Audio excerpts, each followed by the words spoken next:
Special meeting of October 11th is in session. Are there any changes to the agenda? No. Good. In that case, we're on our first topic, which is our municipal court update. Judge Anderson. Good evening. I was glad to see that there was only two things on the agenda, and I'm one of them, so I guess I have a lot of time tonight. Hours. Case. Hours. Yeah. No, I understand that the downtown neighborhood plan is in, and you have some rather extensive discussions on that. So mostly, I think this has been the third or fourth time I've appeared before you to kind of give an update on how things are going. And I've spent a lot of time in the past on the statistics, which you should all have gotten. Again, the left-hand side this is the end of the third quarter, but the left side is the September this year compared to September last year, and then on the right side is the year-to-date for both years. The trends that I'm seeing here, and they've been kind of consistent for the last couple of times I've been before you, is that we started off the year significantly lower in terms of the numbers that we saw coming through, and we've seen a rebound. It's trending up. If you look at the total filings, that's down by maybe 10-15%. I think at one point we were down by 35%. So that means that we're not only equal to what we were doing, but we're actually on the aggregate coming back up since the early part of the year. And some of the other numbers are similar. I did have an opportunity last month to go to the Colorado Municipal Judges Association meeting, and when I was there, I talked to some of the other municipal judges about the numbers that they were seeing, because I know Council had some questions about that last time. And pretty much everybody I talked to said that they also were seeing trends with lower numbers than the previous year. One of them was Aurora, which is a pretty large jurisdiction. They were down. I also talked to Judge Atencio from Englewood, obviously our neighbor, and he had a similar reduction in terms of the number of filings that he saw coming into his court in 2011. Some of the numbers are actually a bit up. If you look, for instance, in some of the, for instance, the parking complaints, that's rebounded and actually exceeds last year in the snapshot that we have of September, for instance. If you also look at the aggregate numbers in some of the other areas, we're starting to see a bounce back such that the numbers aren't quite as large as they were before in terms of the reduction. And the bottom line figure here, which is the amounts of the fines, if you actually look on the September 2010 versus the September 2011, that number is almost exactly the same. And I think that we're starting to see that rebound, and what I anticipate will happen is as we look at these comparative statistics into 2012, we're going to see an increase in the numbers probably rather significantly, since 2011 was more or less a down year in terms of the number of filings. So I don't know if there's anything that somebody saw specifically that they had a question about. If I have an answer for it, I'll be happy to give it to you. Was there any specific category? Just my fixation with the inventory of outstanding items. I'm not sure how to get a quick snapshot of what's come in, what's gone out, what's the hydraulics in the system. I talked to our clerk of court about that because we generated a report, and I'm trying to make sense out of that report because a large amount of those numbers, if you look at them as total open cases, and those include the open warrants, then the backlog of open warrants basically is kind of backloaded in the sense that we have 7 years worth of warrants. And if we don't knock off anything at those end ones, those are the ones that typically will not clear up. I mean, we have a pretty good chance of somebody coming in within the first calendar year or so on a warrant. The longer it goes, the less likely it is we're going to get someone that's going to come through. It's either somebody who's either good at avoiding being arrested, left the state, so they're not likely to be arrested within our extradition limit, passed away, or something like that, to where we're probably not going to see that until we do our actual periodic review of outstanding warrants. So that number kind of looks kind of funny because it doesn't really reflect the inventory of current open cases, ones where there's actually things that are going on. Is there a way to kind of capture a report on here's the stuff that's in our basket of concern? We can do that now, but it's more difficult to get a number that's maybe 5 years ago because of the way that those cases close. It's kind of hard to go back into the data to try to figure out what it would look like 5 years, 4 years, something like that. So even if we closed off 5 years ago, every time and kind of said, here's our basket that's less than 5 years, it's either grown or it's decreased, and kind of get a measure of that. Hard to tell what that basket looks like back then, because as we close cases now, No, but I'm saying cases that aren't that old, if we close it off from a year, not close off the cases, but in the inventory, look at cases that have been brought before us in the last 5 years, if that's a good way. Part of it is to take a look at what's our inventory of things that we're actually worried about. If the stuff that's really old and, someone may have died or they're in jail somewhere else or something like that, if that is comfortably something that's older than 5 years, if we looked at the inventory of cases that are less than 5 years, what have we done? Are we getting ahead? Are we falling behind? I'll try to generate that particular type of report with Ms. Spindler and get that to you the next time that we get together. And part of it is just to say, hey, if we're cleaning up some of our backlog of items for various different actions we're taking, wouldn't it be great to know that? Or if it's taking us effort to do that and it's not helping us get ahead, that would be something else to know as well. I think probably the most significant aspect that's going to relate to that is going to be the new collections, because a large number of those cases are either cases where there's a failure to appear and therefore a warrant, or there's a case where there's an outstanding amount that's owed on the case in terms of fines or costs. That new collections should take up some of those older accounts and be able to close those things out. So we're still in the process of implementing that now.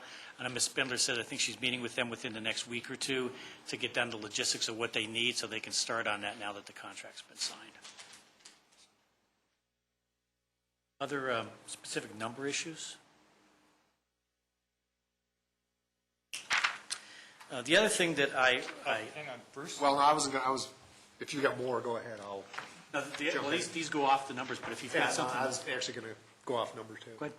Well, no, I was just going to ask you, and maybe this is where you were going to go, but the data aside, can you give us your assessment of the process improvement and the quality of the processes as they're being executed, today versus 6 and say 12 months ago? Well, that's exactly where I was going to go. So I have a list of issues that I brought up. I think maybe a year ago I'd identified 19. I'm up to 26 of these things. Some of them we dealt with relatively early on in the process.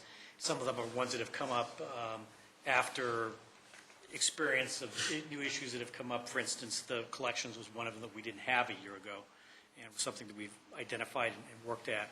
Most of these ones, I think, 19 of them are complete, 3 or 4 in the process of being handled now. And the goal of these particular issues was to try to improve the product that we're putting out there. And that product is the handling of cases, the timeline on cases, the efficiencies, and then what I feel is an increase in the fairness of cases. If we look back 2 years ago, for instance, all the pleas were being done orally. There was no paperwork that would back those things up, nothing for people to read, nothing that would be identifiable there. Those other courts were using that. Pretty much every court that I've been in had. We hadn't done them here. That's really something that the city prosecutor had started before I got here and worked with her in updating many of the forms that we use. Based on that, I'm seeing an improved understanding of people going through with the process. I'm seeing better compliance with the municipal rules and what's required in these cases. And I think that means that we're doing a better job of making sure that people understand what it is they're doing when they're coming before us, and then being able to pass that through. Some of these things, including the staffing issue, for instance, we just actually have been up to staffing within the last, I think, month to 2 months. So that was something we lagged behind. We were at one point down to, I know days where there was only 1 employee and me that were in on a court day when we're supposed to have a complement of 3 full-time and a part-time. We're now up to that level, and I just talked to the clerk yesterday on the cross-training that's going on with the new people so that we can get everybody truly cross-trained to be able to handle those functions if somebody's out on leave, training, something like this. So that's coming around. Having the people in place has definitely helped that, and I think that gives us the opportunity to be able to provide that service at a better level as well. So that's, I think, is better. The other things, one of the things that it was important to me, and I discussed it with council a year and a half ago, was the judicial team meeting or court services advisory group that we have. That meeting happens to be tomorrow. I just talked to the new city manager, and he's going to be there. I know Phil will be there, the city attorney will be there, the prosecutor, police, all of the judges. And that's an opportunity to kind of go over things that are coming in from different places, whether the police notice it, whether the prosecutor notices it, whether the staff or the judges notice it, to try to deal with things up front.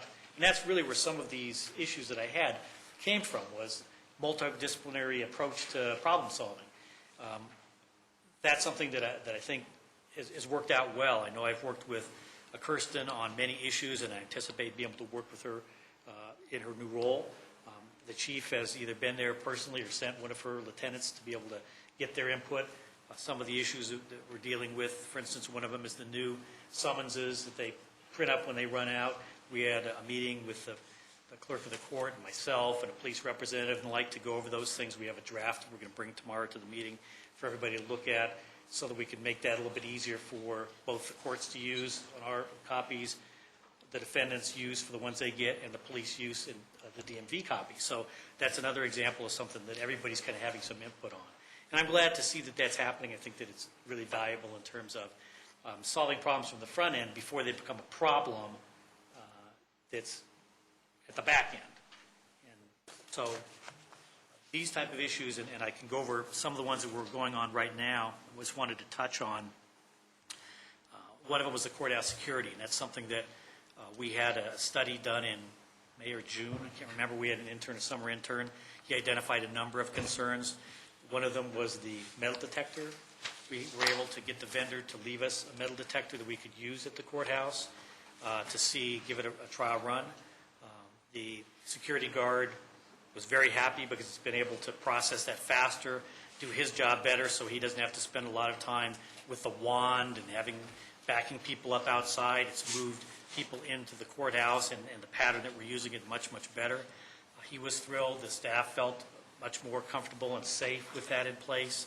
I think we've negotiated with that vendor, if I'm right, Phil, for that to become a permanent fixture, and now it's a matter of seeing how, if we want to actually attach it. Of course, we've got a historic building, and how we actually get that in place is kind of a question we've got. But that's something that we worked on with the city manager's office, and we're thrilled to be able to have that.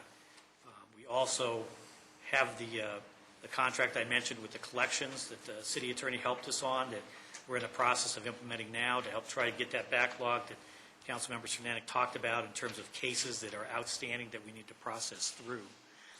We've also, in the last year, had our domestic violence probation officer, again, a position that the deputy city manager found some funding for.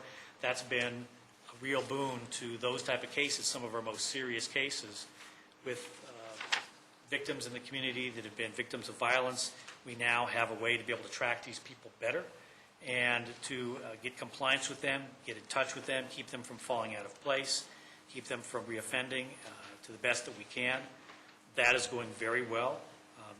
Obviously, the person that we filled in was from the police department, had a background in the police department, and she's been wonderful in getting a handle on that. We are coming up on one of the issues is our photo red light procedures. It's one of the things we're going to talk about tomorrow in terms of some holes that we've noticed that the prosecutors brought to our attention and the court staff. And that's something that I'd like to report back on the next time in terms of what we're seeing with those cases and how other jurisdictions are processing those. There's a lot of things that are in the media now, the news, the print medium about the photo red lights. Are they really tickets? What happens if you don't come to court? Can you just ignore them? And we have found in our numbers, talking to the chief, a real reduction in the amount of accidents at the intersections that these have been at. So it's important for us to be able to make sure that that process is running correctly and that it's respected. So we're going to be looking at that. The community service contract has it been renewed, Kirsten? It's still in effect. I know it's right around this time. I think we signed it in November last year. I think we're pretty happy with the results that we've had there in terms of providing opportunities for community service to offenders at lower cost and with better compliance and better data. And we're looking at re-upping that contract again. Sure. real quick. Yes. Liaison to the museum board, and the last 2 months, they've talked about how low, surprisingly low, their community service volunteers have been. And was wondering, do you guys, when you do the community service, do you have any influence over where they go, what they do? How do you, we had someone at our last museum board in there who's working at a museum in Denver. And I know we've got different rules at our museum. The Denver, they came in orange jumpsuits, and the guard had a gun, and we won't let any of that happen. You know, that's we operate differently than that. But is there any way we can kind of help get that bumped up a little bit? We can.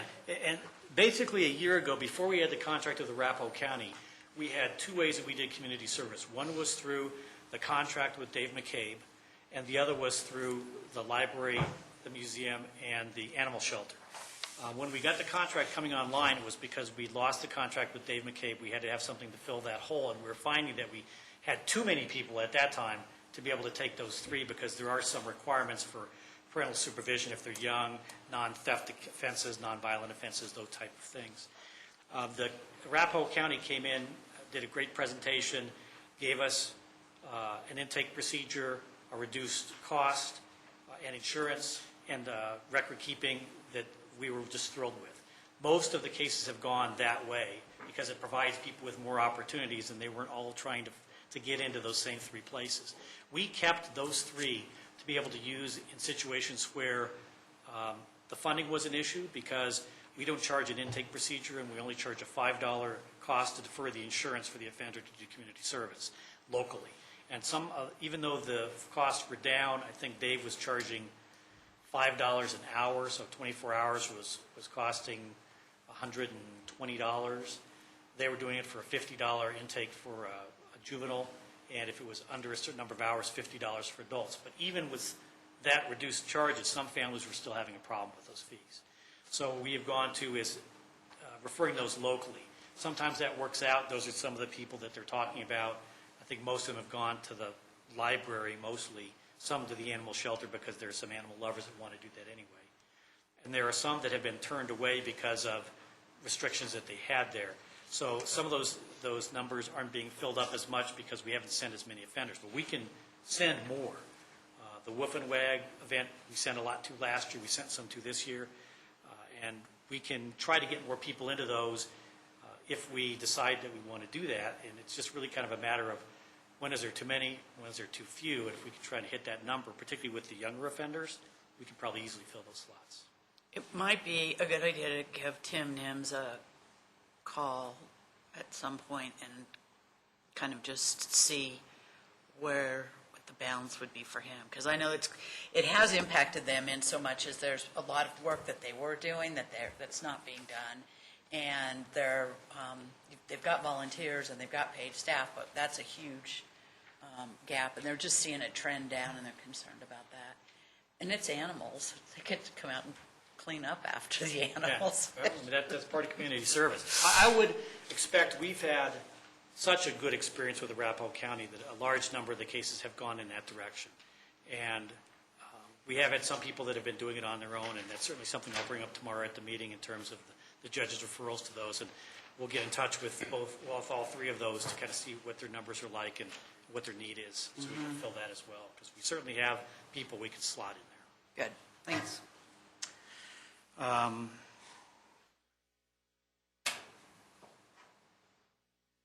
The computer software was another kind of a long-term issue. That's something that we've been working with. I think that's going to be coming online in 2012. So it's not something that we're here yet. We've talked with the people in IT, with the court clerks, with the prosecutors, and with the police in terms of the sharing of that information and the modules that are going to come on to update and to provide a little bit additional access to the prosecutors. We'll know more about that in early 2012. So right now it appears to me that the type of issues that I'd identified, a lot of them we are kind of just done deals. Some of them we're in a process of trying to finish up, or some of them for instance, there was a hole in our warrant procedures because we had some arrests that were getting arrested at the PD, not booked into the jail, didn't have fingerprint cards done. We were having a problem getting some of our orders onto CCIC. developed a new fingerprint order. We just got the first one back today. There's some tweaking with that. It's another thing that I'm working with the chief of police on to try to get that going forward. So some of these procedures, some of these forms and the like, we're just in the process of implementing, even though we've already done the background on it and done the homework. So those type of things I'm seeing are getting done, and I'm real pleased with the collaboration that we've had with the other players, the prosecutor's office, the city manager's office, the police department, in terms of getting these things done. I'm expecting we'll continue to go in that direction, and that goes a long ways towards goals that I have with the courts. Now, I don't know if there's any specific questions about any of those kind of topical areas. Can you send us that list of those items that you have? Sure. And I know you've done that in the past, but refresh us with the latest version. Okay, I'll do that. And you can maybe include a status as you update the list, completed, in process, expected early 2012. Okay. Jim, is there anything else out there that you see on the outstanding items that may be looking at a policy issue or something to come before the council? Not really. Not that I see right now. A lot of these ones are kind of internal. They're more tweaks than they are major issues. I did talk to Pat Spindler, the court administrator, about kind of some of the larger ones, because I know there was, with the new city manager on and his experience in another city, there's an approach that he has on kind of proactive things that the court can do. We want to talk about that at our meeting tomorrow with the players that are here to kind of see what direction we want to go in terms of addressing those type of things. That if there's actions that we need to come before the council with, there might be some in terms of, well, I mean, like we found that the parking on private property had been repealed, and we need to be able to get that back in. One of the things we were looking at in terms of the summonses was whether or not we put that back on there, if there's some change in section numbers and things like that. We might be looking at some of those with the city attorney to see if there's anything that we missed or that we need to add. About a year ago, we added about 4 or 5 things to the city code. And so there might be some things like that we'd bring before you. I think that at this point, the surcharges and the fees and the like are pretty stable. I think that they're meeting the needs that we have there. I don't anticipate having to come before council regarding that. Right now, there's nothing that comes to mind. Have you seen any things that come before you that are things that we might want to reach out to agencies to help our community? If there's a drinking with kids, are drinking, alcohol abuse, violence, services that we provide? If we see something that we see as a new trend, that's something we'll definitely probably come to the city attorney and the city manager's office for first rather than coming to council. I know, for instance, there are certain times of the year where we see a number of underage drinking offenses. They come up in the summer. They come up around Halloween. And they come up around winter break. And that's, I think, historically because of the socialization around those times. And there's a little bit of a gap, the 30 to 45 days until they come into court, and then we'll get a bunch. Those, I don't think, are so much a trend that we say, oh, this wasn't happening before. It's kind of a trend that we see year to year. If that number was to increase or we'd see them in times we didn't expect it, that's something we would want to address. So the fact that those things exist aren't a surprise. Numbers haven't been, from what I'm seeing, irregular, but if they start to trend in that direction, it's something that we would want to address sooner than later.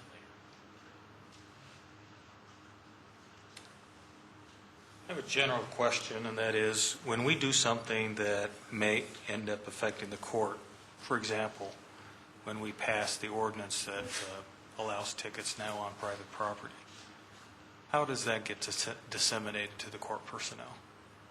And that's a question for, I guess, anybody. Well, I guess initially, when we have, for instance, the new offenses, it's one of the things that we either address at our judicial team meetings or at our judges' meetings to get it to that part of the staff. The clerk of the court will inform any of the clerks things that they have to do under those. For instance, if we had a new offense that had a new surcharge or a new process in it, restraining order or something like that, we'd have to develop procedure. As you know, the clerk of the court has a procedures manual that was adopted a year or two ago, and that's always in the constant updating, so that if there's changes in procedures, we can deal with that in terms of training of the staff. So that's one of the ways that goes through. Yeah, I think what you're getting to is, in their art, it's almost with any department, if something is a policy decision or something's changed, and it comes to council, and a decision is made, hopefully that we're astute enough from the manager's office and the attorney's office to, when I have my staff meeting, to say, this was on the agenda, this is what just happened. You've now been informed, and then the process works from the notifying the judge and the court administrator. They then ask all the questions that they need to ask down the line. Can I say that all the time that's happened in the past? No. There's been times when things have fallen through the cracks. But that's, I think, since we had some issues with warrants in the past, we're trying to pay more attention to make sure there is a clear line of communication from any policy decisions that are made by council or any decisions that are made universally in the management staff about that process.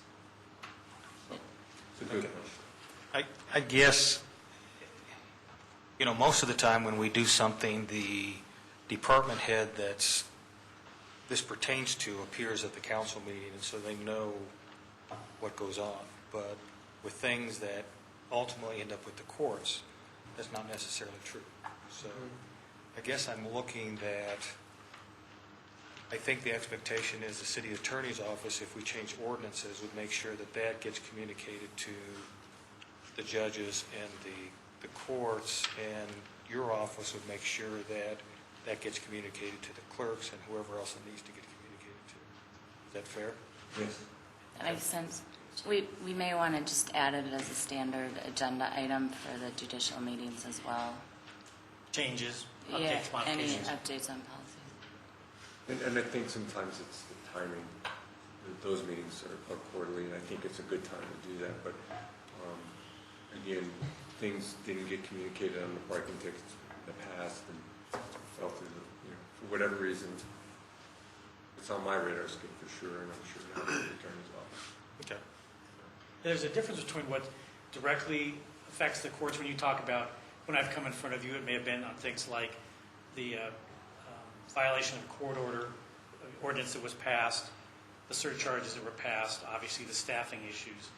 Those are direct ones that would involve me. If there's something that's indirect, for instance, it's a modification, those 4 or 5 new ordinances that we had, those are actually brought by the prosecutor through the city attorney, but they come to us following that. And we've done a pretty good job of keeping in the loop during those things and talking about those things.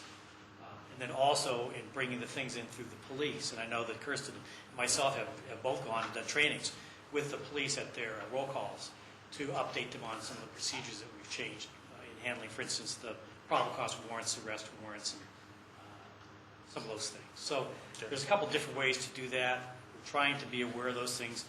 Things have come up that have surprised us. I've been pretty pleased with the willingness of people to address those right away, find the problems, and correct them in short order. Okay. Questions? Council, I think that we have some topics that we need to take care of the court, although not at this meeting. These are some issues that we have talked about off and on over the last few months. And some examples of those are, who's going to do the review of the associate judges? How are we going to review the presiding judge? What's the authority and responsibility of the presiding judge vis-a-vis the clerks and how the court operates? What's the authority for scheduling? Things like this. And I think it'd be good to have the council meet with the judge or the judges whoever it is that needs to be in the meeting to iron all of these issues out. And this is something that we've been needing to do for a while. I don't think it's going to happen before the 16th. So you'll just have to schedule it sometime after the 16th. Can but we I- ask the city manager to add it to our follow-up list? Yeah, We most certainly may. and that way it can get put on the agenda for the new council. Yep. Anything else? Thank you, Jim. Thank you. Appreciate it. Appreciate it.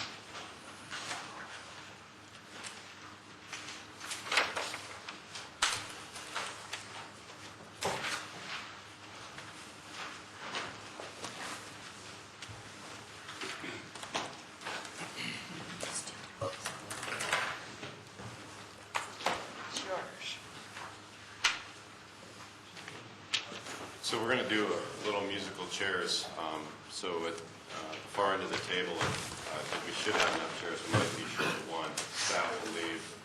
And then if the planning commissioners want to come and sit there, and then Glenn, if you want to take my spot. Just pull up a chair. We'll pull up a chair just so you.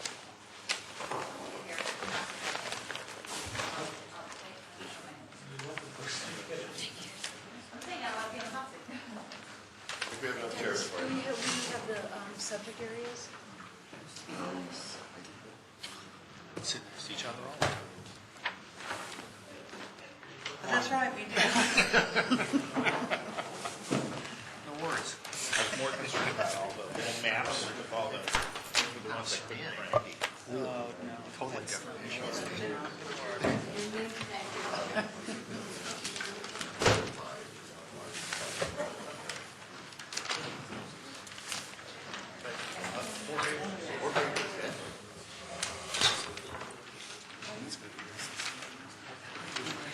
I don't know. I'm sorry.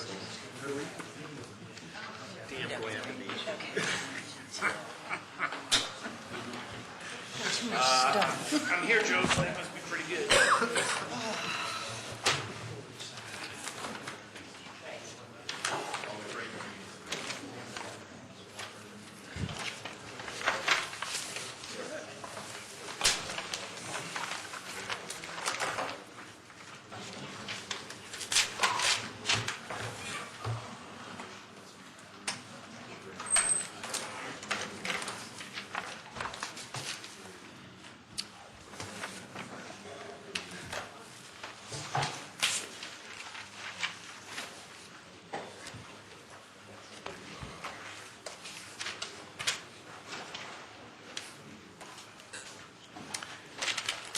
Okay, council, so you remember, last week when we were looking at the comprehensive plan, we came up with a few comments, roughly a bazillion. 70, 75. not including Peggy's comments that she distributed last night. Okay, let me write that down, 70 comments. Considering the fact that we have to get through tonight, what I'm recommending is we have the Planning Commission come and do a little presentation on their responses to some of the comments. My recommendation, if you all want to do this, is that the changes that we decide we want to do, if any, to the comp plan, we will do as motions next Tuesday when this comes back to us, because it was postponed until next Tuesday, rather than attempting to make changes tonight. Is that all right with everybody? And so tonight would be basically an information gathering session. I will say, Doug, that if we run out of time, that we have so much discussion about all of this, it could be delayed for another 2 weeks.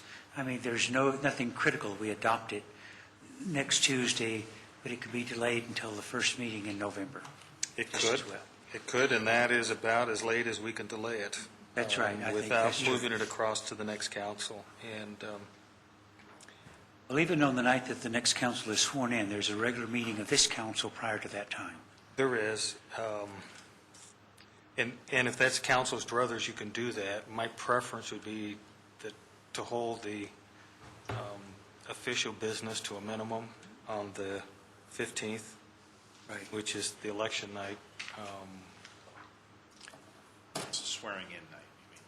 It's the swearing night, yes. November 1st is the... I'm sorry, you're right. November 1st is the election night, and November 15th is the swearing night. So, Closing the ballots.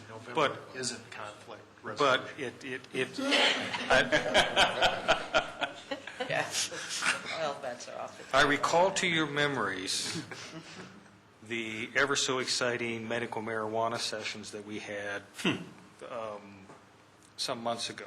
And it isn't hard to get bogged down in the minutia and never get through what it is that we need to get through. So I ask you to keep that all in mind, because there is a finite amount of time that we have for this if we're intending to get it passed by this council, either next week or hopefully next week, or possibly 2 weeks from then.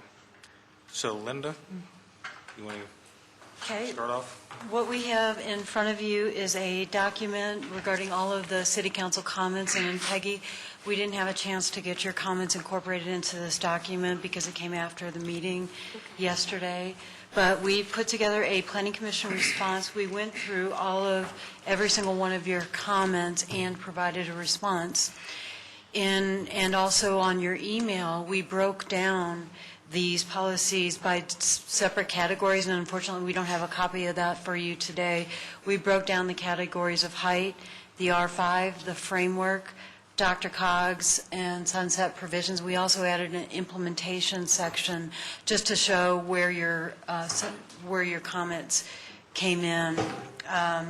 So these are all the comments, and what we wanted to do is discuss those 5 subject areas today and entertain any questions that you may have. And Dennis or Glenn, did I miss anything? Okay, so the first presenter is Dave Metcalf on height. I'm not going to try and read through the comments, the written comments. They're fairly brief, and they all amount to the same thing. Your comments were, please explain the rationale, the reasoning, the thinking behind the height map in particular that seemed to be the lightning rod, with a suggestion from at least some of you that the height shown on that height map appeared to be a bit higher than somebody might be comfortable with. So I'm going to back up. The height question was addressed, at least obliquely, during our public outreach with the survey. More than 50% of those surveyed indicated that keeping the look of Main Street with 2 to 3 stories along the street was very important to number 5. The average response overall was 4.71. This was one of the more clear-cut directives we got from the survey. That attitude was pretty much reinforced at the open house subsequent to that. But something peculiar did happen, or maybe not so peculiar, did happen as we moved into the stakeholder meetings, both group meetings as well as one-on-one sessions or interviews. What we tended to find that residents, especially the single-family residents and especially in the R5 area north of Main Street, were more inclined to want to see that 2 to 3 story limit carried beyond just Main Street. On the other hand, merchants and property owners were more inclined to think that, to a certain extent, height limits could become too arbitrary. They were more inclined to favor greater heights beyond the Main Street area, with the proviso that the design guidelines be clear-cut to ensure that good design would minimize the impact as you moved away from Main Street. Recognizing that the public overall seemed to both treasure the historic scale and character of Main Street from the core, while simultaneously believing that compatible growth in commercial and residential variety and density were essential to keeping the larger downtown healthy and dynamic, we did a couple of things. In addition to going out and looking at other front range areas similar to Main Street, we worked with Dick Farley. Actually, Dick Farley made for us several height studies of downtown, trying to show what is out there now, also helping to explore the possible consequences of making changes to things like densities, height limits, parking minimums, so we get some idea of what the effects of changing any of those variables might be, what we might see in the way of additional development. After going through all that, the Planning Commission decided its priorities. Number one, keep the face of Main Street at the 2 to 3 stories it is now. We did briefly consider the possible effect of going up to 4, since we already have a couple of 4-story buildings, depending more on the step backs of the upper floors away from the street to maintain that feel and scale, human scale. Another priority was to protect our historic icons, and for those of you who struggle with what icons mean, the Eiffel Tower is an icon. You see the Eiffel Tower, it's Paris. The Statue of Liberty is an icon, it's New York. You see Town Hall Art Center. Unless you're in Las Vegas. Unless you're in Las Vegas, and then all bets are off. I didn't pay for that straight one. Town Hall, for example, the old Carnegie Library, the courthouse, even though it's just outside of this particular area, are definitely icons that we want to protect. And we definitely did not want them getting lost visually, mixed in with a bunch of adjacent buildings that are higher. At that point, we started talking about things like step backs as new buildings went up to protect the profiles. We got into some complications with that, mainly in terms of trying to make it clear to everybody how that kind of a consideration would be applied site by site. But the other priority was to make room for higher and denser development as you moved away from those critical elements. Main Street, the icons, and eventually that encompassed the R5 neighborhood as well. 70 homes, single family, low scale, and a fairly well-demonstrated dedication to maintaining the integrity of that neighborhood. In order to achieve those densities outside of those restricted areas and the site efficiencies that would make development financially feasible. So we had to combine those priorities. Our problem with existing zoning, really, I know this came up under another subject, was not the CA zoning. So that's a 40-foot maximum. That's not a problem. The problem really was in B2 zone district and wherever a PDO has been considered or would be considered in the future. There is no limit in the B2 zone. The limits for the PDO are those set by the plan when it is approved. So as recent developments will show you, and there should be a table in your packet, or Dennis? Okay, you got that. We've already had a couple of buildings that would exceed the nominal 40-foot limit in the CA zone. So our solution of a maximum height map was the plan that the Planning Commission chose to maintain the lower heights in the downtown core, the Main Street core, rising with the distance from Main Street, and aligned as best we could manage to minimize view obstruction throughout the district. One of the problems with turning these height zones north-south is they become a barrier for everybody to the east. So at least with them running generally east-west, you can see around our buildings rather than being confronted by a continuous face or complex of high buildings. So that basically is what we came up with and the thinking that was behind it. Jim? Are you saying then that if this were adopted with these height limits, that under a planned development, they could not be exceeded? That was the intention, yes.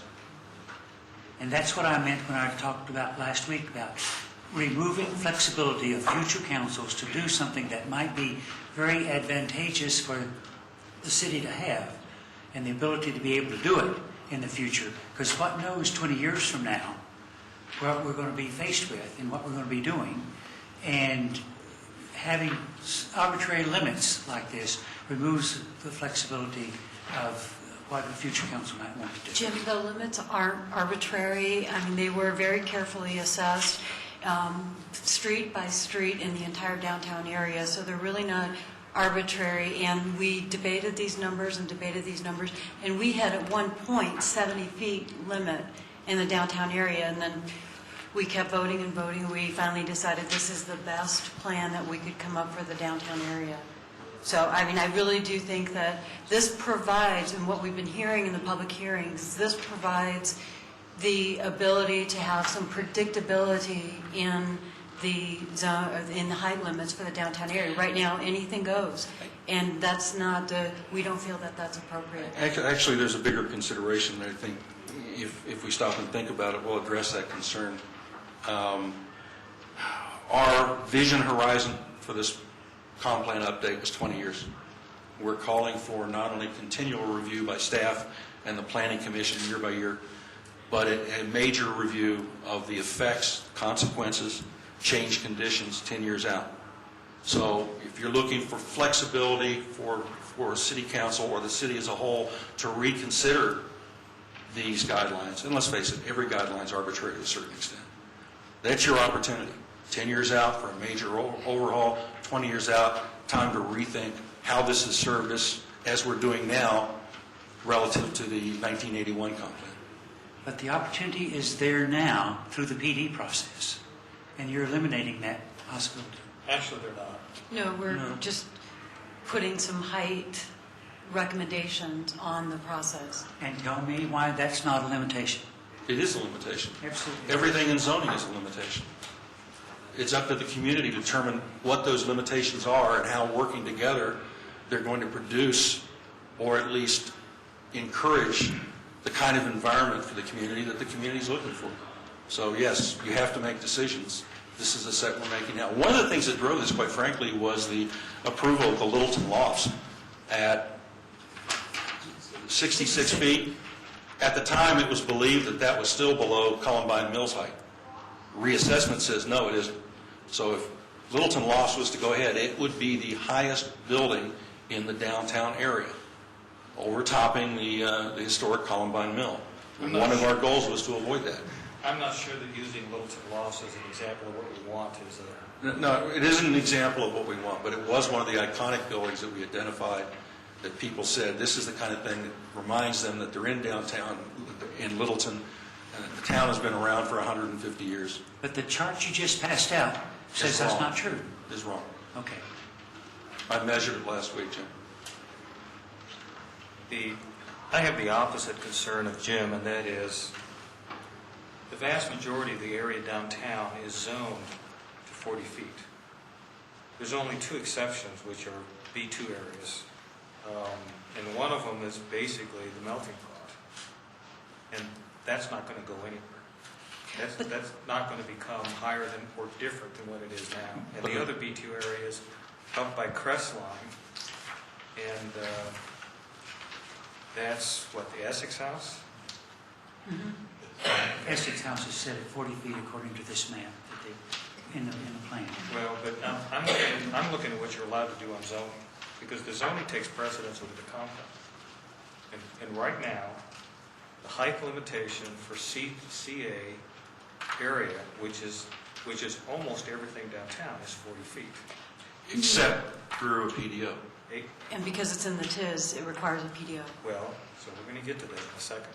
But by regular zoning, everything downtown is limited to a maximum height of 40 feet, except for the B2 area that has the melting pot, and that's not going to change, or the Essex House, and we can always hope that that will change. But I don't think that's going to change in our lifetime. So what you've essentially done is encouraged a higher height everywhere, except for on Main Street and Allen. I mean, so you're not really dampening the heights down. What you're doing is increasing the heights up by specifying a height that's higher than the zoning. Except Now, in that the melting pot is not the only property in that B2 zone. This would impose a height limit on what is currently an unlimited height. Well, but using two properties out of the entire downtown, saying that we're imposing a height limitation on two properties, and and it's the melting pot, or it's the parking lot that's owned by the city on the north side of the melting pot, really isn't, in fact, restricting the heights. What you're really doing is going the other way.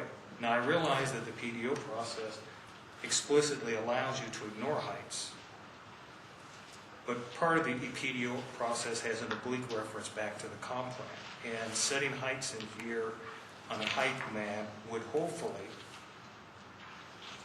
provide guidance to future planning commissions, because you're the ones that approve the PDOs. It doesn't get to council the way it's currently written. So hopefully, the heights that you put on the height map would provide guidance to yourselves on what to allow when you approve a PDO, whether to exceed the height or not. But I still have a difficult time buying the fact that you're restricting the heights when all the heights that you're specifying are higher than what's currently allowed with the zoning. They're higher than what's allowed with the zoning. They're not higher than what's allowed under a PDO, and that was our goal. Well, And the B2 around Melting Pot also includes the Valley Feed, it includes Bradford's, it includes Merle's. That's also part of B2 connected with the Melting Pot. okay, you're right, you have.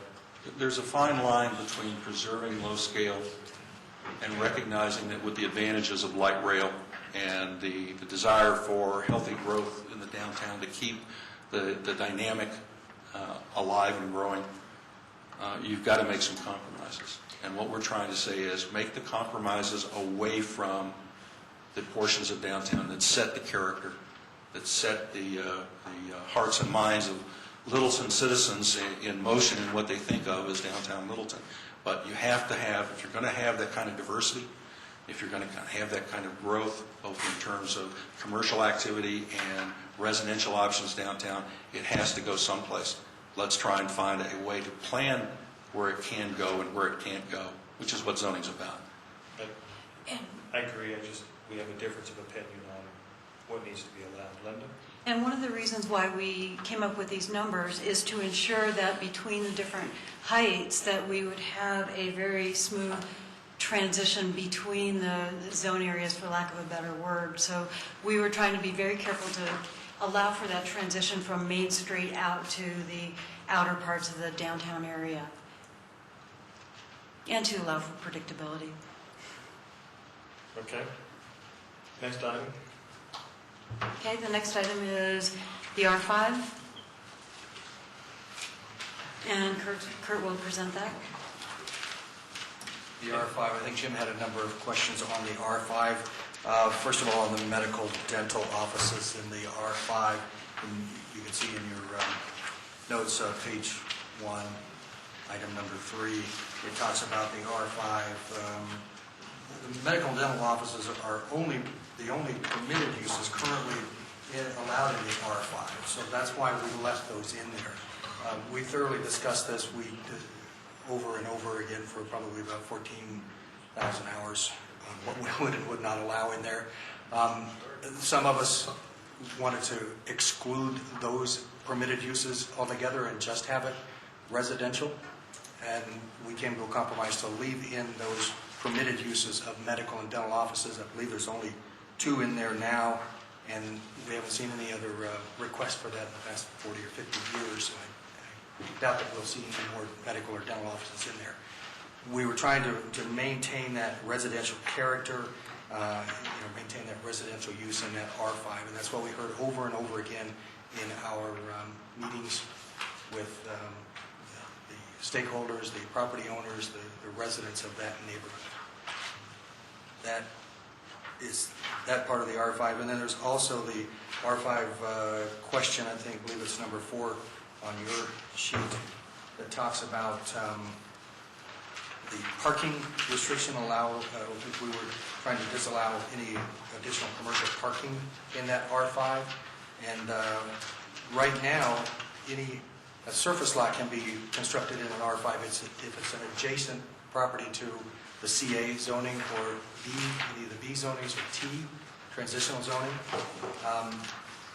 What we were again trying to make sure that we preserve that residential feel and not have a surface parking lot inside the B2, or inside the R5, if you looked at all of the surrounding area, there's CA on the south, and then the B runs all, or CA runs all the way up Nevada, on the backside of Nevada to Prince, that they could have parking lots in there if someone could assemble property in there. The use right now in the zoning guides is that it can only, the applicant can only use it for his customers and/or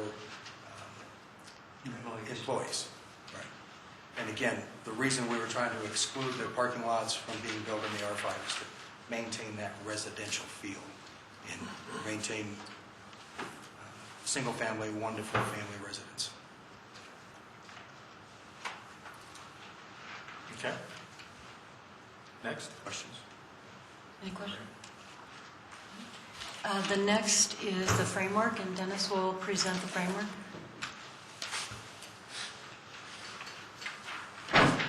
Well, that question is to explain the framework and how it's used and how it offers some protections. The framework is really interesting. It's been a fairly effective tool in other plans similar to what we've done. In terms of giving you kind of a snapshot of what the vision is for downtown, what the existing vision zone and also what the vision is. It's actually a map that shows land use, future land use, and a lot of kind of conceptual things too. The key thing is to give you kind of visual tools to help remember, I think, what the key elements of the plan are. In our case, for example, that this real strong line going across, because that's Main Street, and that is really the focus of the plan, the focus of downtown. And we have a strong grid pattern, strong edges that go along. We also have distinct land uses, distinct areas, so we've got these distinct neighborhoods. I think that's part of the protection and the direction, Phil, is that it starts giving a predictability in terms of this is an area that is mixed use, but it has a commercial edge to it. This is a mixed use area that has a residential edge. We have a strong residential neighborhood over here. Then we get into the government center, and we've got more residential to the north, and then ACC to the south. The strong edges, and these real strong connections going across across the river to the parks, and to the neighborhoods to the east. The development of it, it starts to kind of leads people through. So you get into this picture, but you start off by going through the most important elements of the framework, as well as this real strong axis that comes through. And adding the Main Street district, adding the old downtown neighborhood, and the other mixed-use neighborhoods. Then we go through and add the government institutional uses, and then we add in the at this point we're adding the industrial comes in, and then the parks, and then we have a kind of complete plan at this point with the iconic structures showing up here as well. So we've got the iconic structures coming through.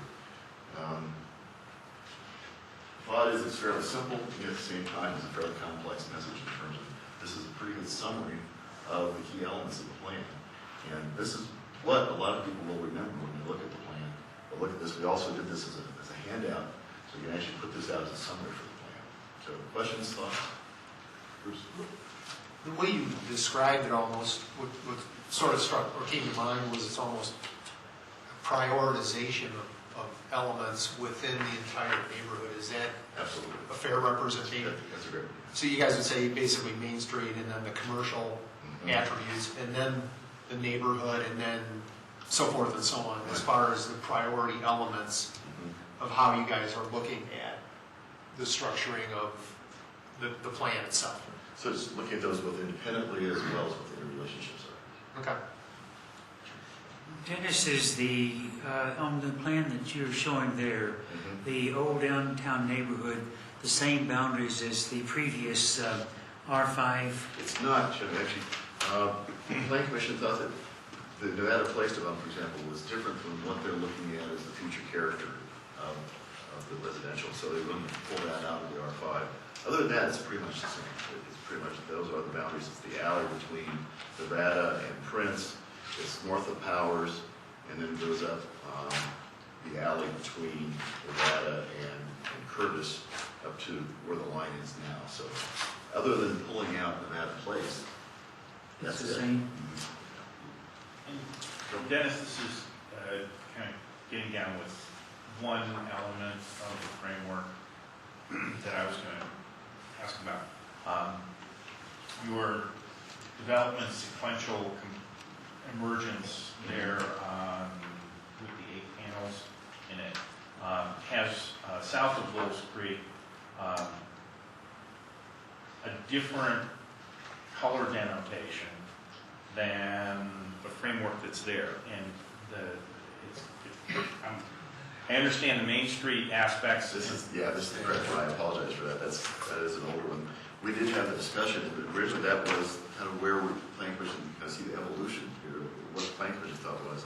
We did have that as a mixed-use residential neighborhood, and the thought was, and the planning commission really kind of came to think that instead of Main Street being by itself and Alamo being by itself, that this whole area really has potential because of the old industrial uses that were there to really have a similar characters that really becomes one large area. So it's evolved from that. Correct. Because that is, I would say if I refer to the Main Street district, folks don't think of that southern portion right now being part of that. And that's where some of my disconnect is. There's knowing a little bit of what's in that area. I'm not sure I think of it as in the same fabric. I'm not going to say that. Phil, we extensively discussed this, and we decided it was a plan for the future, and we were hoping that that lower area would develop similarly to downtown, and that's why we made the decision to include it. And it's the distinction between those, the Main Street Historic District and the Main Street District. And it's a fine line. We've had that discussion. And without trying to retract things I've said previously, I think part of the thinking was if you want to try and strengthen the connections between ACC and Main Street, developing that kind of healthy mix use in that area probably would be a good emphasis. I'm just saying if there was, my thinking about the plan is that probably the biggest change in thought, my personal thought, I'm sorry. Is the southern end of the Main Street District Church? We actually go all the way to the south end of ACC, so we include ACC in the neighborhood. No, that's not my question. Oh, the Main Street District, yes. Yes, Main Street District stops at church, and then it's ACC Right. after that. That's correct. Other questions?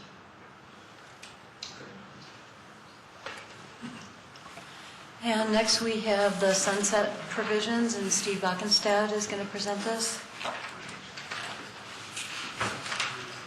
I'm presenting the position on this LU1C, the sunset provisions. Go ahead and read exactly what it says in the plan. Establish sunset provisions that are applied to and are incorporated into all approvals of applications for either rezoning or redevelopment. If development has not started in a given time frame, the city can, at its discretion, extend or not extend the time frame. This policy originated from when we were researching other plans across the country. I found these provisions in the Castle Rock plan. It's a tool that's not currently available to staff, Planning Commission, or Council. The wording of LU1C allows City Council the flexibility at its discretion to extend the time frame of the potential development. This policy would establish a clearly differentiated set of time limits by category, scale, or impact area on all rezoning or redevelopment plans upon approval. The flexibility available is to extend the time if and as a specific situation warrants. Staff will develop a tiered table of time limits that are easily recognizable and practical. When preparing a plan, we felt it was important to make a plan that was strong enough to give direction for future developments, but flexible enough for unique projects. The example that we used is the Littleton Lofts project that was approved nearly 5 years ago. Nothing has moved forward since approval. We feel that the 66-foot height limit of the project is too high and impeding on the old mill. Since there are currently no sunset provisions, we needed to take the height of this project into consideration of the downtown area. As a result, we have the south end of the area set to a 50-foot limit to try to buffer the height of the Littleton lofts. And added, the sunset provisions are not to go back on any previously approved projects. Yeah, I've got a question, Steve. Yes. Because you picked the project I was going to use as an example. Let's say someone comes in and rezones the property that currently has Littleton Lofts to a three-story office, and we have a sunset provision on it. Do you really want to sunset and revert back to the Littleton Lofts? Well, it's the council's discretion on whether to extend the time or not. If you want to extend the time for the new project, you can do that. So it's giving the council the flexibility of extending the time or not extending the time. If the council wanted to go back to the 66-foot limit, they could do that. However, if they wanted to go with the new project, they would be able to do that also. And you think that's more palatable than the council initiating a rezone on its own on the property? Yeah. Which is currently what's an alternative that's available to the council.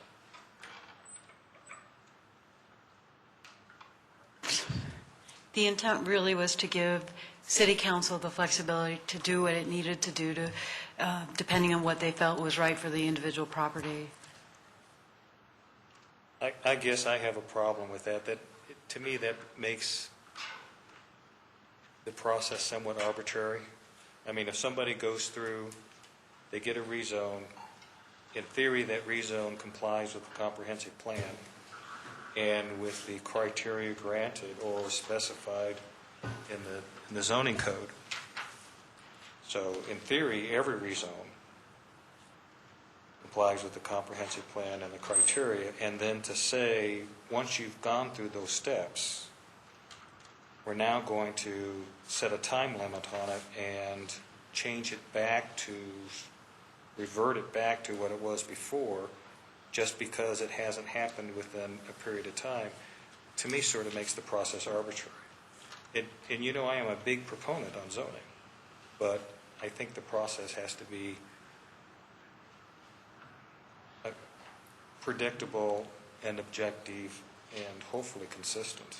Doug, I think our goal was by setting a standard or a set of standards for what the sunset limit, what the time limit was.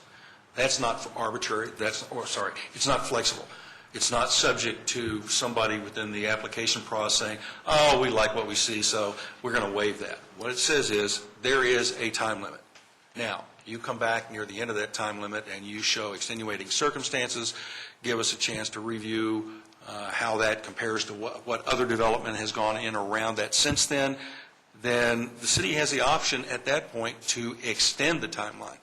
So we're trying to put a floor on it saying everybody gets treated the same way as far as the nominal time limit. We aren't going to cut it down on you and so that you can claim that we've been arbitrary or we've treated you differently than the guy who came in last time. But when it comes to extending the timeline, that needs review, and that's provided for in here. Well, but it's the extension that becomes arbitrary, because why would you extend one property and choose not to extend another property? And what it basically becomes is because a new council comes in or the existing council changes its mind on what it thinks was appropriate, even though that was passed and in theory met all the criteria. So you set a criteria, you say, okay, for every property we're going to reevaluate it in 3 years or whatever your time limit is. But in that 3 years, it then comes back and what criteria do you use for saying we're going to extend it or we're going to revert it? It's that makes it arbitrary. And nobody likes the fact that Enzer was zoned in 85. And everybody wants to get their hooks and rezone Enzer. But the reality is Enzer was rezoned. It met the criteria at that time. That gives that property owner the ability to go off and develop it as long as they stick within the criteria that's on the zoning, and if they want to do something that's different than the criteria on the zoning, then they have to come back and rezone. But my fear is, and you know I'm a big proponent on zoning, I'm going to argue against the height limitations, but once somebody goes through the process, I think fair is fair. So that's just my opinion. I think our thought was more on trying to establish a baseline, bottom line. If you're going to approve a plan, and I will admit, most of our discussion was based on the plans that are approved and then sit on the shelf for something more in the order of 5 to 10 years, not as trivial as 3 years, than it was on zoning. If you're going to approve a plan based on existing conditions around there and how that fits into the fabric of the community or that particular area, and so much time goes by that those rationale, those reasons, that fabric has changed significantly, to go ahead and say automatically, yeah, even though we approved this 15 years ago and things have changed dramatically around there since then, you're going to go ahead and do it. Announce up front, there is a time limit. Announce what the basis for an extension would be and why you have the time limit so that everybody's playing to a known set of rules to direct development. Okay. Next. Oh, sorry. So, two things. One is, if it's been rezoned, anybody who develops around it knows what that zoning is. And they do what they do, maybe because of what the zoning of this is. So I'm not sure I buy the logic.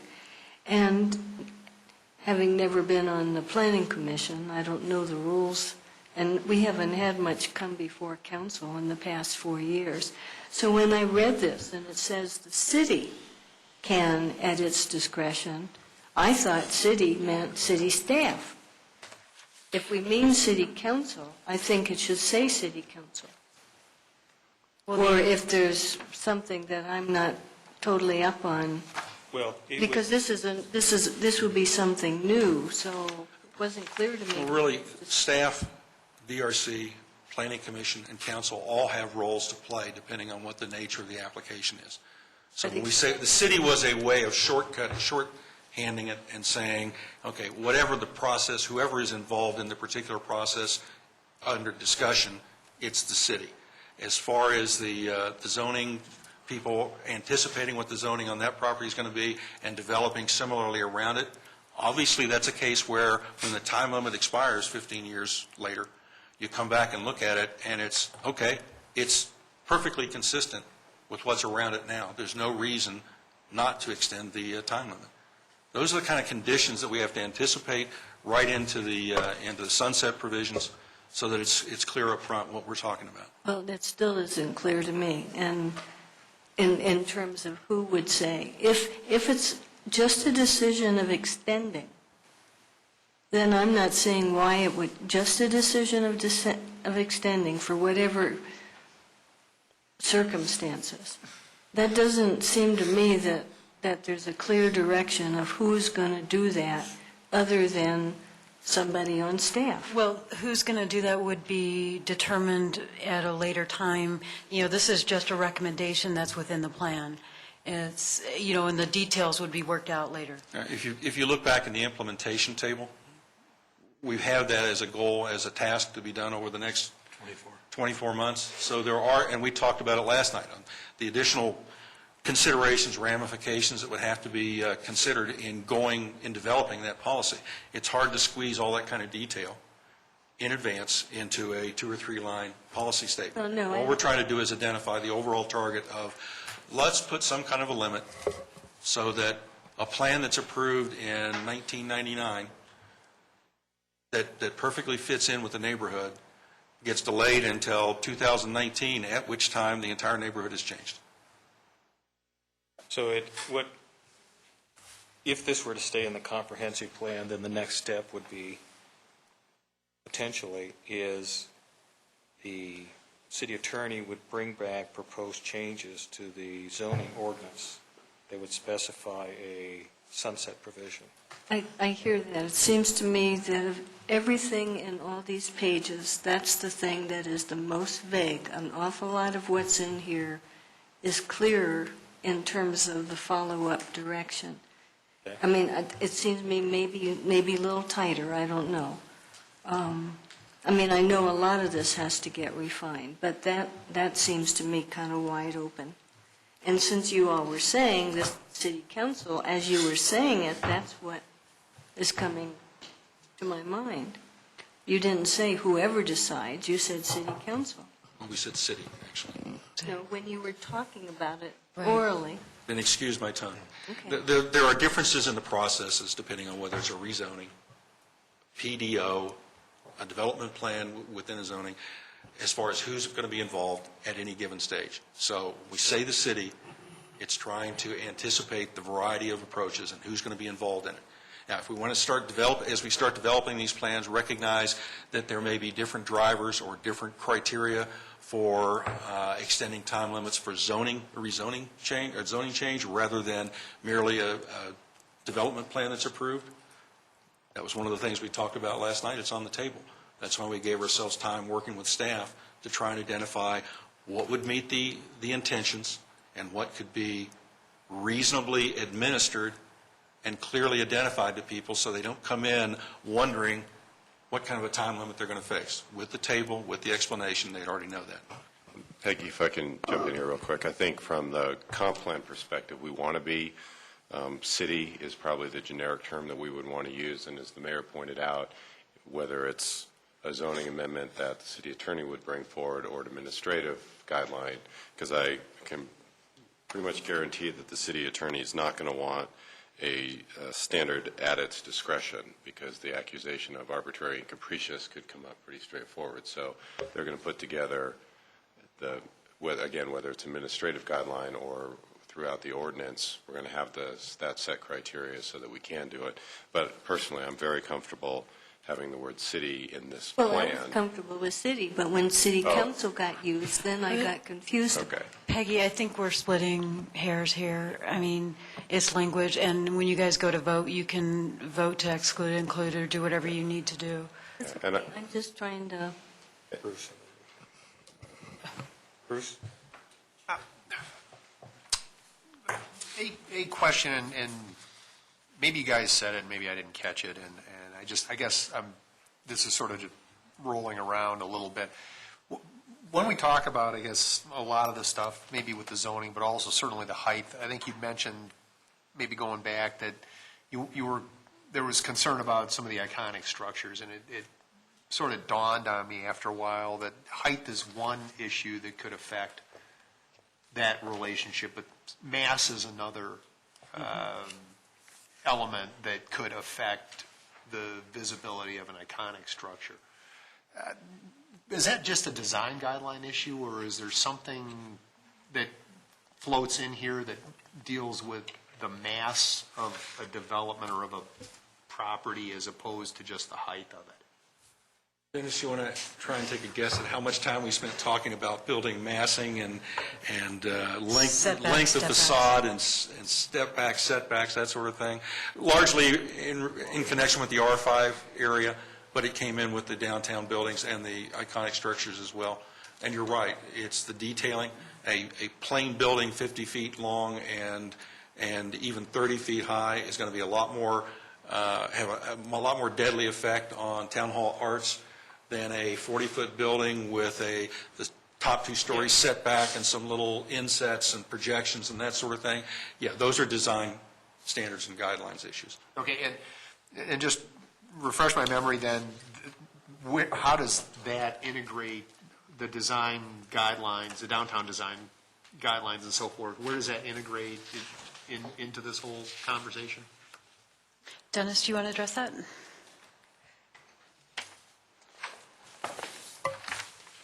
Yeah, sure. The design guidelines are an implementing tool for the plan, so this is going to provide guidance to those. Okay. And it's talking about looking at those again, going back, we've had them for 5 years, 6 years, and seeing if they're consistent with what the guidance in the plan is, and also coordinating with the new ones that the Historic Preservation Board has put together. So the Historic Preservation Board's guidelines for historic structures will be integrated into the larger design guidelines, and then these will be changed as well to Okay, but reflect is that a DRC issue then? Or, I mean, this is Dick Farley and DRC, or is it broader than that? It's broader than that, actually, yeah. It's Planning Commission primarily, and they're the ones that adopted them last time, and we could bring them to City Council as well. I mean, it's at that level. Because the way our zoning reads, the design standards and guidelines have more effect. You know, they're much stronger than they are in a lot of jurisdictions. They really are standards, and they're implemented through the zoning. So. If you want to make a note, Bruce, go back and look at LU 4B, where we're essentially suggesting that as a result of the adoption of this comp plan, we have to go back and re-examine. Okay.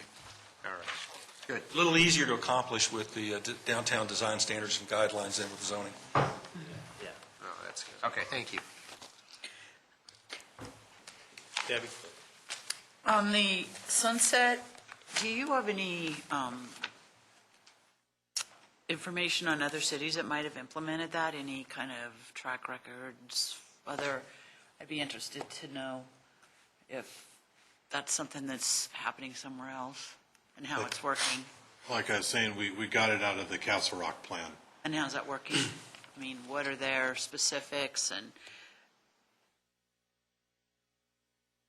I'd say that's a hole in our research. Yeah, we could research that. Philip? That was my question, and I was going to ask our acting city attorney to touch base with Castle Rock, because I heard Steve mention that earlier, and determine whether that's been tempered in court so that any extension request, has it ever been denied, and how is it positioned so it's not a taking away of property right? One of the things I can add to that is the zoning wouldn't automatically go back, and everything that I've been taught is you have to go back through a process because you're really rezoning the property. So it's not just an automatic, well, we decided not to extend you, boom, you're back to what it was previously. You go through the whole zoning process again to bring it back. I was just trying to see if they've had any experience in Colorado with it being tested. And then who pays for that? And who's the applicant? Yeah. Typically, it's the city as the applicant. So it would basically be the same as if the city initiated a rezone, which we can do right now, because we are one of the parties that can initiate a zone.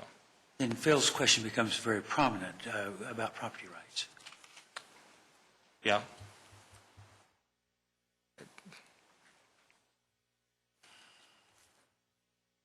Next category? Yes. And last category is Dr. Cog, and I am going to totally throw away my prepared comments and just talk just briefly about it. And we voted, the Planning Commission voted about a 6-to-1 vote that we should consider the Dr. Cog's urban center designation and incorporate it into the downtown area plan. The urban area designation will allow for higher density, mixed-use, transit-oriented development, and pedestrian-friendly development. And the reason why I think it's worth looking at is that, I mean, it's worth the research to take a look at. There's potential for some funds that can come into place with the Dr. Cog designation, and it will just take an application process. So, Mr. Taylor, I don't know if you want to talk a little bit more since you're chair of Dr. Cog and maybe give it a little more of a sales pitch. Well, Phil Cernanek is my alternate to Dr. Cog, and he's been pushing for this, and I keep telling him that I don't believe we qualify because you've got to have 75% of new job growth, and our economic growth policies have put an awful lot of growth already into the downtown area.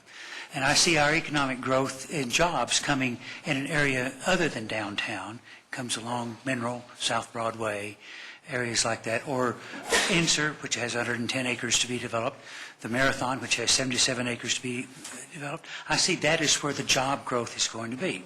I also see that's where the housing is going to be, because you're going to have 50% increase in housing. And part of my question that you had about height limitations in the downtown area is going to limit the ability to put in a high-rise apartment house that will help us meet that 50% growth in housing. Now, DRCOG has adopted urban growth boundaries. If we maintain those urban growth boundaries, that means that the growth of the next 20 years, expected to be another 2 million people, has got to come with infill development. Well, with infill development, you got to have the ability to redevelop what's already existing if we're looking at our downtown area. There's no space in downtown, or very little space, for new development. It's got to be redeveloped. And part of my concern with the whole rezone of this is that it removes flexibility to put in high-rise apartment houses that would help us meet the population criteria that's going to be required to meet the DRCOG 50% growth in housing. And I struggle with how we're going to get 75% growth in jobs. Now, I don't think that was the sales pitch that Linda was looking for. It's to pursue. Somebody was. Before. I know that's the one you give me. I tell you, though, that is a reality, and I've got a very strong problem with that. I had a problem with us approving the resolution for the grant application because that ends up changing the Metro Vision Plan, which ends up changing the urban designations on centers, and what that ends up meaning is if you want to get transportation dollars from DRCOG, then you have to play by the point system, and the point system, part of that is by the urban center designation. So what we do is we encourage the federal government to come back and tell us that in order to get transportation dollars, we have to transform downtown from what it is now to high-rise apartment complexes to meet the population density. And if Fast Tracks had been sold to the Littleton community as a mechanism to change the development downtown and at the Mineral Light Rail Station into transit-oriented development with high-density apartment complexes, I don't think that Littleton would have supported it. In fact, I don't think the metro area would have supported it. But that's the transformation that's happening with light rail, and that's the problem with the urban centers. From my viewpoint, the one positive part about this is DRCOG will never freeze the urban growth boundaries. They haven't done it. Anytime somebody wants to expand the urban growth boundary, and Sterling Ranch is a prime example, DRCOG votes to do it because the members that make up DRCOG are the ones that have the properties where they want to expand. So the urban growth boundary is, if DRCOG were to ever freeze it, then that might make density inside the urban growth boundary grow up. But what we end up having is this disjointed set of conflicting priorities where there's an urban growth boundary that DRCOG doesn't freeze. You have urban centers that are being driven by a combination of the EPA and HUD and Department of Transportation because they have a certain viewpoint on how people should live in the future, and that ends up being used to modify the point system that's used to get us federally matching transportation dollars. So I've got to say that I'm not in favor of us applying to get an urban center designation from DRCOG so that we could put higher density, higher rise apartment complexes, because I'm advocating for a lower rise anyway. And this is very much a developing program and may considerably change within the next year or two, I think. I don't know what you think, Jim. And, you know, the tenets of our comp plan start with our lower density off Main Street and then going up. And DRCOG recommends the higher intensity in the downtown area and then the lower densities in the outside areas of the downtown areas. So, you know, I'm not sure. I mean, it may be, I think it's probably worth investigating at some point, and I don't know if it needs to be in the comp plan, but we voted to include it. I'm going to go back and give you a little history. This was one of the items in our bucket list. As we got toward the end of this draft, we went back and said, okay, we had set aside a few issues that we needed to pull back forward. We first discussed the DRCOG urban center designation a year and a half ago. And I believe, Jim, at that time, the specifics of trying to promote 50% of the residential development and 75% of the job development wasn't a part of that initial plan. So that was the context in which we considered urban center designation as something favorable. Now, given that we're already trying to find that fine line between preserving the historic look and feel of the downtown area from Main Street out, while still promoting some kind of healthy growth that would keep that downtown area dynamic but still in character, this information, and we talked about it last night, as Jim points out, may in fact be in conflict with what we're trying to do here, regardless of individual opinions about whether 2 or 3 stories is enough, 4 or 5 is too much. But that was relatively new information compared to our first discussion on it in March or April of last year. Well, it changes. And frankly, the city already went through a process of adopting the Metro Vision Plan and incorporating that into the comp plan. That happened when I was on the council in '99. But what ends up happening is the Metro Vision Plan changes, and then the criteria in the Metro Vision Plan changes, and then those designations change, and part of that's being driven, once again, by a combination of HUD and EPA and the Department of Transportation that have gotten together in Washington. And they're trying to influence the process of how cities develop.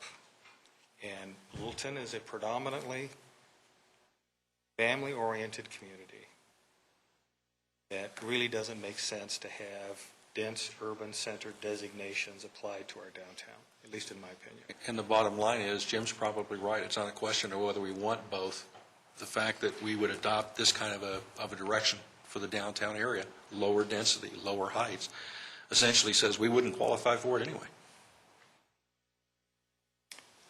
And the reason all of as these processes come to DRCOG board for these decisions, it is each city's planners who come to the planning workshops that develop the policies. They were the ones who developed the criteria of population and job growth. It was the planners of all the cities in the metro area.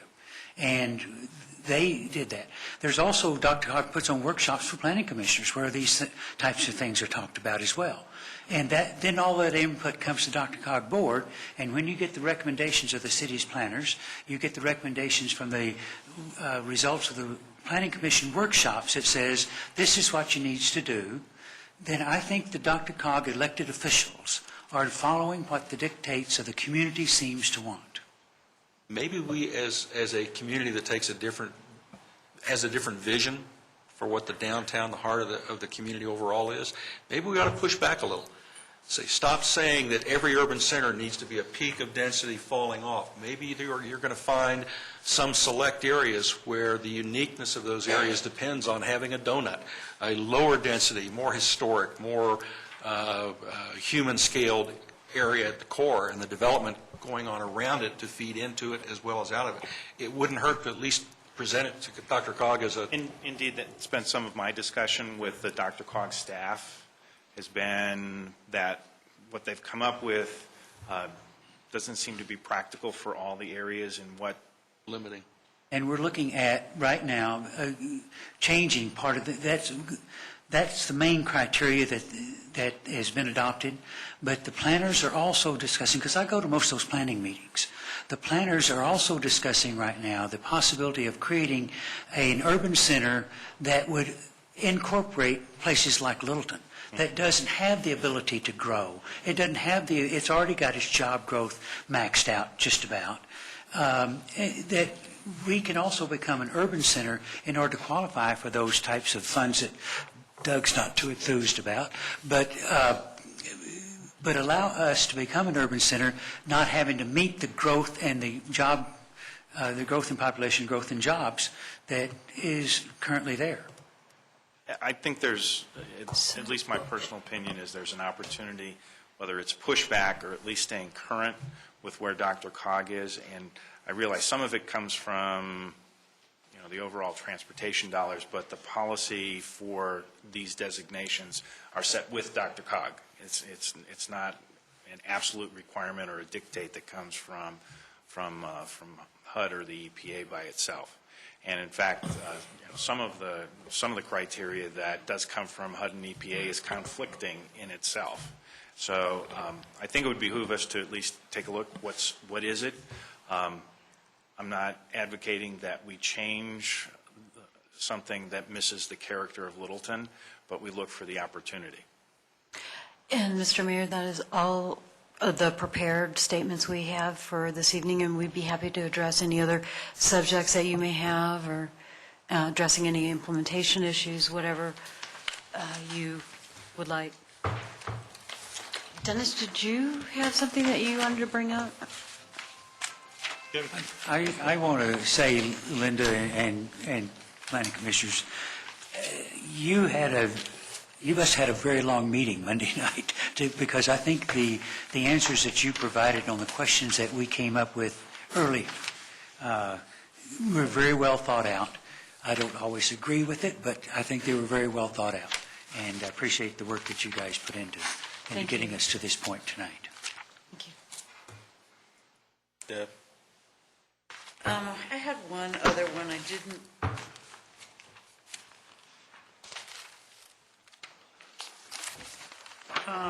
It's LU2A.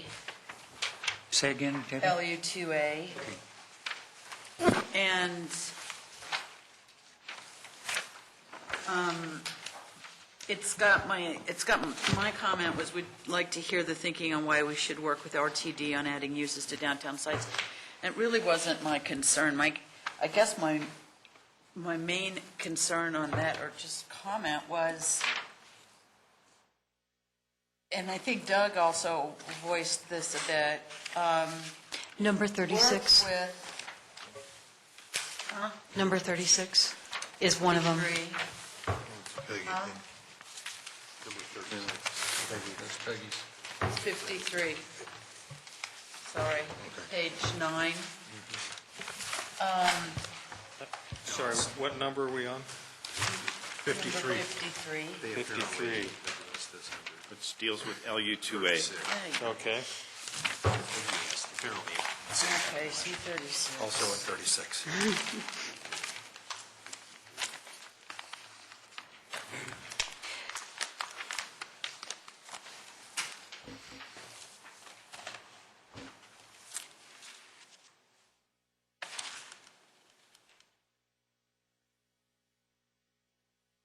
Okay, done.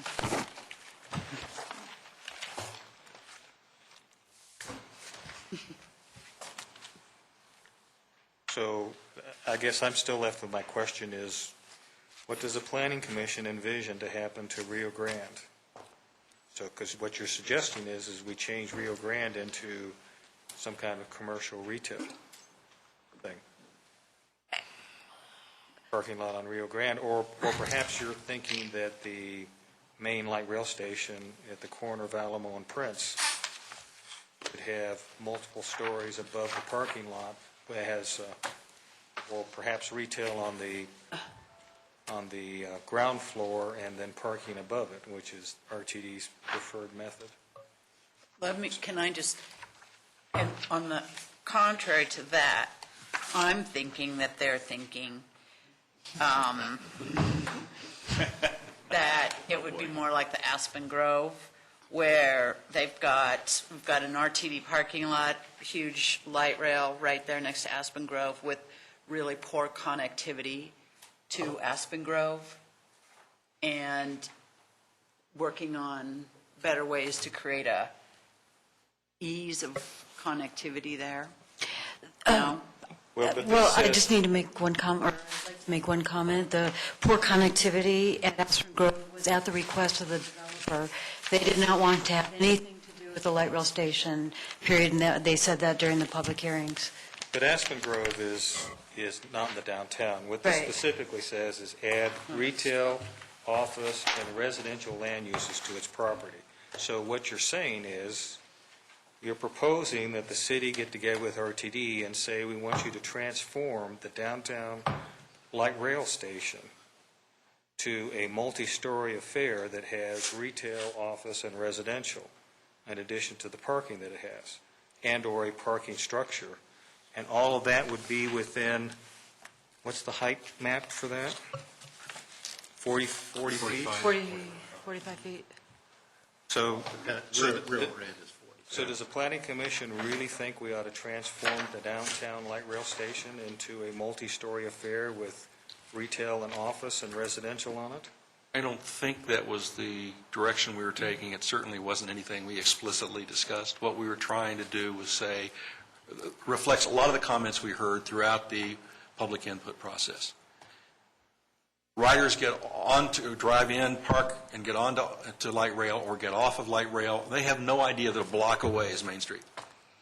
And signage alone may not be enough. Is there what ways can we explore, what opportunities can we explore to find a way of giving them a visible reason for stepping off light rail and moving the one block toward Main Street, the heart of downtown? Okay, is that little shops somewhere scattered throughout the parking lot, around the parking lot of the station? Is that some kind of a lead-in, a progression of spaces like that from the existing plain parking lot over to the Main Street area? We don't know. We're saying, Dave, can we at that's least not what it investigate says. that? I'm sorry. Investigate opportunities. Isn't that what that says? No, that's a different number. That says investigate opportunities to work with RTD to add retail, office, and/or residential land uses to its property. As part of this effort, seek mutually beneficial solutions to parking that do not adversely affect downtown or the adjoining areas. Well, then we need to edit the phrasing, because the intent was to find a way of creating a link, an inducement to attract people from light rail into downtown. That's a different, that's But this was one of the things we were exploring. Let's face it, until a year and a half ago, RTD didn't even have the option under state law to do anything like that with public-owned property for the RTD, so for the light rail stations. Things have changed. The problem that we're facing with this one is not only the question of impact, whether it's 5 stories, Mr. Mayor, or 1 or 2 stories. The question is, it's a small site. They don't have enough room for the parking they need now. So any opportunities for the kind of thing this is addressing are fairly limited, unless you start looking beyond that to where else could they divert their parking. All we're saying here is, let's at least explore the opportunities. On the plan itself, on page 14, under LU 2A, if that statement was amended to read, investigate opportunities to work with RTD to seek mutually beneficial solutions to parking. You've removed the part that none of us think will work, adding retail, office, or residential land uses to that, but it does help with trying to solve the parking problem. And I'd stop it right after parking. I'm not going to say adversely impacting downtown or adjoining areas, because if that ever comes about, somebody, the Planning Commission as well as the council, is going to have to make a decision about that impact. Yeah, are you writing that down for your motion for next Tuesday? I can repeat it. I know what it says. Okay, good. I'm not going to move to delete it. Say something odd. When they put in light rail, they put in the transit impact zone, 1/2 mile circle around that place. And that was, if I remember right, would be for development around that light rail station, which would bring in additional people, et cetera. And I don't think that's changed any. I don't think it's been looked at as far as development, because you're going to be taking a lot of residential out in order to make that happen. You're going to have to go in and condemn, et cetera, do those things that's required.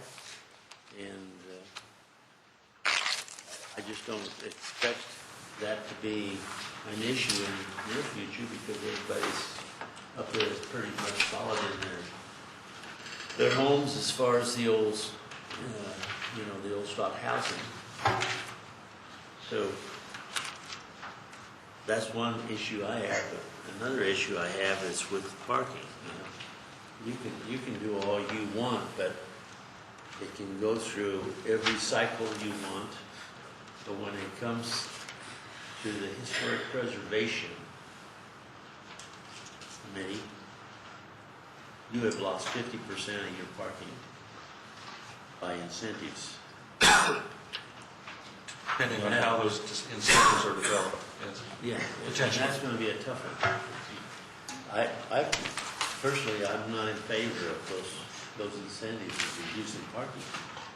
Because everybody's got into town now, they say, well, we're going to get together and we're going to put in a parking district. When in fact, they're just giving a lot of lip service. They have no intention of putting in a parking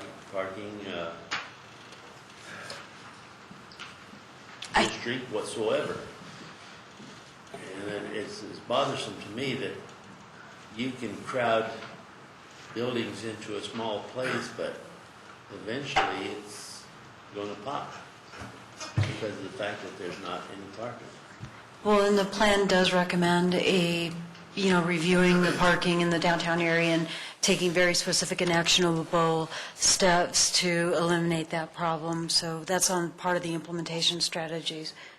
So we hope to address that. I don't necessarily disagree with you, so I may be in a position of defending something I don't necessarily concur with. But we spent a lot of time talking about parking. I mean, our survey in the first place, almost an even split. Yes, there's a parking problem downtown. No, there's no parking problem downtown. So we dug further, and we found out that there is a parking problem or there's not a parking problem depending on where you want to park, where you want to go, how long you're going to be there, what time of day it is, how old you are, and how able you are. It is not simply a question of is there or is there not a parking problem. Right. Pursuing that, we started looking in our field trips to other areas, how have they handled it? How did they make sure that the small shops that need to serve people who are going to come in, buy something, or do a little shopping for 15 minutes, can park relatively close. They're not going to park 8 blocks away and come over for a 5-minute shopping spree. On the other hand, how do you make sure you have room for how do you have enough parking for restaurants? Until you start looking at the time of day that these surges and these demands or the lessening of demands occur, until you start looking about which destinations need to be served by parking on the street or off the street, you can't wave a magic wand and say there's a solution. You have to look at all of it together, and that's really what we're calling for. We tried to identify all those parameters, try and squeeze it into policy statements about things to watch out for, and say, we've done enough studying, let's pull it together. And the faster that you approve this plan, the quicker we can get to looking at the parking per your direction. I'm going to say one other thing. It finally occurred to us. It finally occurred to us that when you're talking about, right now we've got the same parking requirements for downtown, for on-site parking, for development or redevelopment, as are occurring out at Aspen Grove or over on Broadway or down on County Line. Totally different situation. Most of those places do not have a lot of walk-in traffic. They don't have the benefits of light rail. Different situation downtown. What we don't have downtown is a single owner managing the space occupied by tenants and being able to direct a unified, comprehensive parking program. What we also don't know is we can go out to any of the shopping centers around here, over on Broadway, down on Ridge Road, down on Mineral, and we can tell you how many square feet of a particular use is in that shopping center and therefore measure whether the parking is adequate. We can't do that downtown. And it, unfortunately, was late in the discussion before we realized that.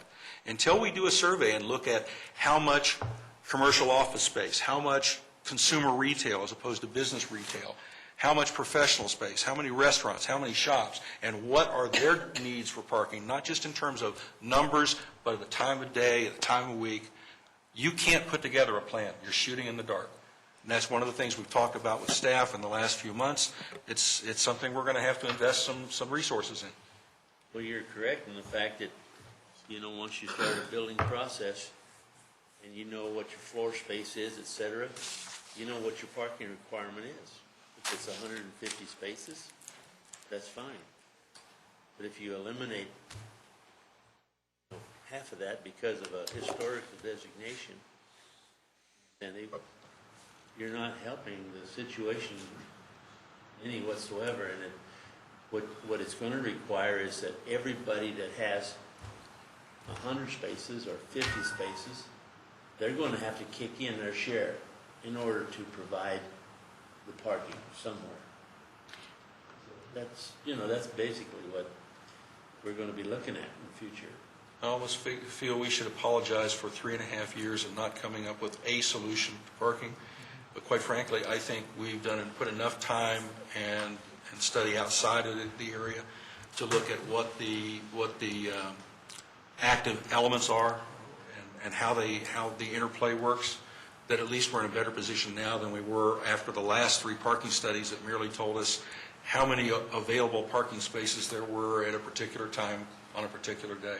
I think we're in a better position to do what we asked for in here, and that's come up with a comprehensive parking program. Yeah. And then Phil. I guess I continue to have an issue with the whole pedestrian bike issue. Page 5, number 21. Glenn, based on that bike and ped plan, what's the intention of how to integrate any of that into any of this? Because to get an answer like bikes are considered a vehicle in the state of Colorado, therefore should stay on the road.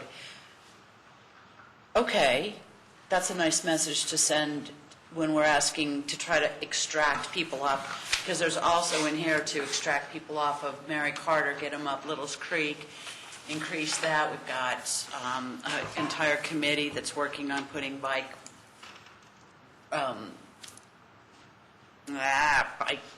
racks downtown. Yeah. I mean, are we not interested in, because I will tell you, most people will not come downtown if they have, riding down Main Street is just, yeah, a bike can take the lane, but most riders aren't going to do that. You're going to get experienced riders that'll do that, but they're not the ones that are going to shop at Willow or that are going to, go. I saw the other day, I was downtown, and there was a group of 6 women, and they were on their little cruiser bikes, and they were down for a little afternoon downtown, and they ended up going to Merle's and got all their bikes taped, wrapped up around his bike park. But they were on the sidewalks. I can't, and I couldn't see how they could gracefully or easily get on the road with the traffic that, can get going on there. So I don't know how we intend to integrate that plan to downtown, if this is our attitude about bikes down there. I just think there needs to be some sort of reconciliation between the fact that we're asking them to come in and spend their money, bring them in on their bikes, do all these improvements to Little Creek, blah, blah, blah. Mm-hmm. Well, Little Creek is a tough one, and that's the main connection from the Mary Carter Trail into downtown. And as you know, there's a big difference in grade. And we talk about better connections.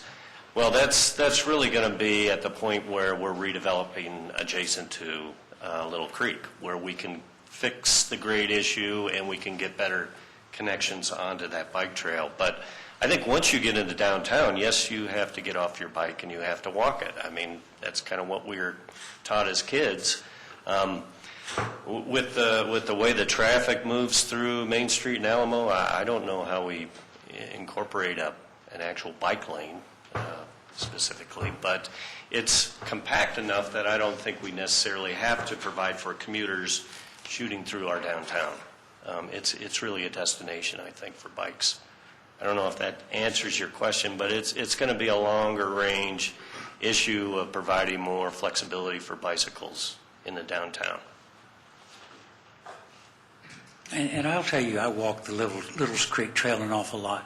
I very seldom ever see bicyclists on it. I ride it, and I often see bike riders on it. And I almost run into bicycles. It's not used as much as Mary Carter, but it is used as a little shoot through, and I think that it could certainly have more usage. It's not as safe a trail. it's not a good riding trail because you have to stop at every street. But it is a good connection if you want to get off Mary Carter and You not cannot get in the car and get downtown. The other part is don't stop and really drive the drivers crazy. Yeah, that's safe. Sorry, they don't make helmets that strong. Well, I'm struggling what we can put into the plan to be able to meet your concerns. Like, what specific language can we add? I don't know. I mean, and that, I guess that's, I just don't see where there's a lot of leeway in the plan at this point to integrate the bike and ped master plan. We haven't seen the final on that. I mean, either we're going to accommodate them or we're not. At this point, it doesn't appear as though that's going to be a consideration. There may be another way to accommodate them. It may be coming through the bike plan. I don't know. But if we ratify this, then I don't know. And Glenn, I guess that was part of my question: is how do we ever marry those two documents? Because clearly one is coming before the other. And if we don't marry them, then how do they live together? Cohabitate. Yeah. Well, we do have a draft. I do have a draft on my desk, and so it's just in review stage now, I believe. And ultimately, I think the goal in here is that we review this plan did we state every 2 years, perhaps, actually review it. So at that point, we could kind of inculcate the two in at least a 2-year period. So I think they can become together. And I think as part of the implementation strategies to actually come up with a plan to plan. So to put this, to develop specific actionable items related to the bicycle master plan. And there should be, because not only just for just the riders, casual or whatever, RTD they've made it so easy to use RTD, use the light rail, use the buses and everything with a bike. I mean, you don't even have to have the old permit you used to have to put your bike on you could only do it at certain times a day on the light rail. Now you can put your bike on light rail anytime you want to. So they're encouraging all that. We're down there in the TIS. We've got light rail, but we're not paying much attention to, I'm just a squeaky bike wheel right now. I'm just going to keep grinding on it till we have it so that it's at least some sort of, becomes a little bit more of a feature, a safety thing too. Because like when Charlie paved Rio Grande, I asked about putting a bike lane on there or what was wide enough, so instead we compromised, we put sharrows. Perfect. So, we've got roads coming into downtown and around downtown with bike lanes and this type of thing. We've got a lot of it. We're encouraging it, and then you get downtown, and it's like, stay on the road. I'm going to say, while the comp plan tries to embrace other plans, other planning that's being done, the lighting plan, lighting ordinance, and a lighting plan overall that we're calling for, the bicycle and pedestrian master plan, which was the development of which was coinciding with this. It's hard to sit there and say, we want to incorporate it, that we're endorsing it sight unseen. That wasn't the idea. At some point, as with the other plans that are being done, as with the downtown design standards and guidelines, we need to sit down and say, okay, how do we make these cohabit? If the bike master plan says all users should have equal access on all streets, I'm speaking for myself, not for the Planning Commission. Ain't going to happen. Everything cannot be everything to everybody. There may be some alternative routing that have to be looked at. Certainly the suggestion that Main Street itself is hard for most bicyclists to manage with the other traffic, but with Main Street as a destination, you find a way of leading the bicyclists in a safe and attractive manner to get them to there. Maybe it's on alternative streets. There are streets as Mineral that have plenty of width and plenty of right-of-way to set aside bike lanes and sidewalks and separation, but there are other streets like Main where that's just not going to be possible. We're going to have to explore alternatives. If we find in trying to review the details of the bike and pedestrian master plan there are conflicts with what we're trying to do here, then it's going to have to be resolved. That's certainly no different from what was set out as goals in the 1981 comp plan. Some of those ideals still yet to be realized. That is really, I guess that's my greatest expectation then, is that we keep that top of mind and that we do work an integration. Bruce? Were you ahead? Go ahead. The other Bruce? He was ahead of you. Oh, go ahead if you were ahead of me. I wanted to just ask a question so that it doesn't get lost, and it actually is related to what Debbie brought up, which is dealing with pages 24 and 25 in the plan that deal with the implementation strategies. And I know you took number 29, which was my concern, and referred it back to 26, but it still doesn't answer the question, which is, it's the project manager in me that says you have time and you have resources, and the hydraulics between time and resources can be used to establish a time frame. And what I don't see here is what's the resources needed, where are they going to come from, funding or current staff, or how does it get on the agenda? Is it a study session agenda that gets set out for the next 24 months that basically says that with policy recommendations coming through after that? How is that going to be managed?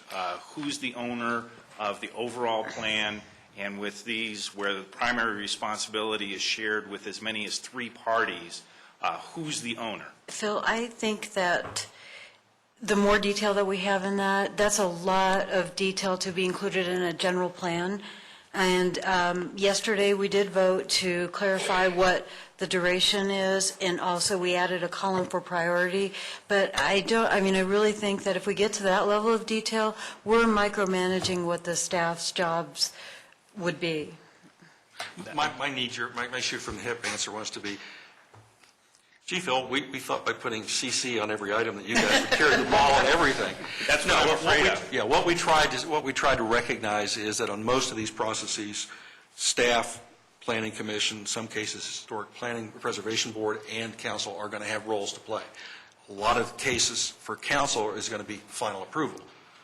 Okay, not spending weeks and weeks developing these things. As far as how you assign resources, we talked with staff last night, and basically that's a question to be addressed as staff goes through this game plan, this implementation schedule, each year in preparing the budget and work plan for the upcoming year. That's when it's decided, this is what this says we're supposed to be doing. These are the resources we think it's going to take. We're going to work this into the plan and the budget, or we just don't have room for it this year.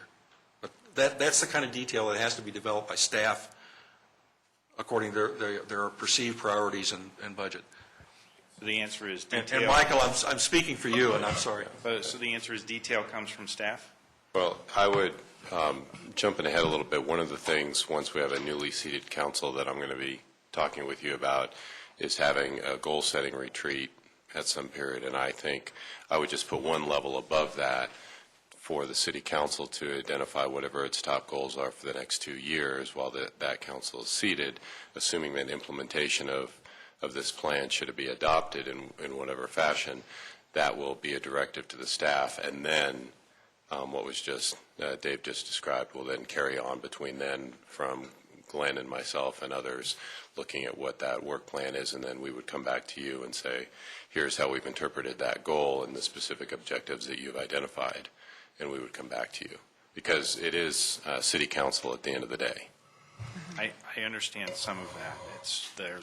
But there's a lot of work that goes into the details. And I just, as a general rule, I would emphasize, I think what Linda has stated is that I would keep this, I realize that there's a lot of questions about implementation and details and who's accountable for this and that, but it is a comp plan. And so to keep that at a level to Councilman Taylor's comment earlier about restrictiveness, allow the flexibility for future councils, future staff to implement, modify, shift priorities. Because some of the questions that we've had around the table are like, how does this integrate with the bike ped plan? Okay, well, that's CN-2A, which has staff and city council as a primary responsibility for that. So, as an example, there's a lot of details behind each one of these and a lot of merit that comes in behind them. And without saying, okay, other than ongoing, I don't get lots of warm fuzzies off of ongoing, having been a project manager, so. And I think, to your point of saying, we have to set goals, so where you're trying to set goals, what we felt was important for us was to give a proposal or a recommendation of priorities. So we did feel that was our responsibility and exactly why we're incorporating that in here. Ongoing wasn't a word that was terribly popular in our discussions either, and you'd have to discriminate situations like where we're talking about upgrade intersections to ADA standards. The way it's been handled around here in the past is, up to now, is as we know we need to go through and do replacements and upgrades, you take that advantage of that opportunity to incorporate ADA standards. It's not sitting there, we're not contemplating that we set a goal in a single year to go out and replace every intersection to ADA standards. So that is ongoing. On the other hand, some of these other things that are ongoing or in progress, let's say those need to be re-examined for validity, accuracy. But the most of, sorry. I might just add, this gave me heart palpitations also. And I really, in the fact that we describe what duration is, in my mind, I looked at it, okay, the next 24 months, I'm going to be doing these 18 different things. And that really wasn't the intent of the P&Z. So I think we can clarify it, and I think everybody would be happier. I would just add, I think CN2A for Deb was actually removal of parking on street on Main Street and replacing it with a bike path. So she was trying not to say that, but I'll state what she was thinking. It was a neon sign above her head. I thought the same thing too, but it was like, how many dead bodies will get associated with that, so. Trying to minimize dead bodies by that. From cars hitting bikes or bikes hitting pedestrians? All of the above.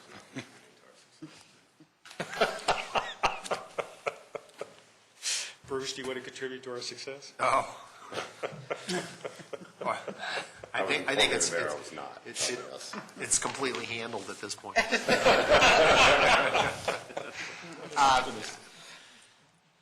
I was going to chime in a little bit on Deb's issue, and only from a real narrow perspective.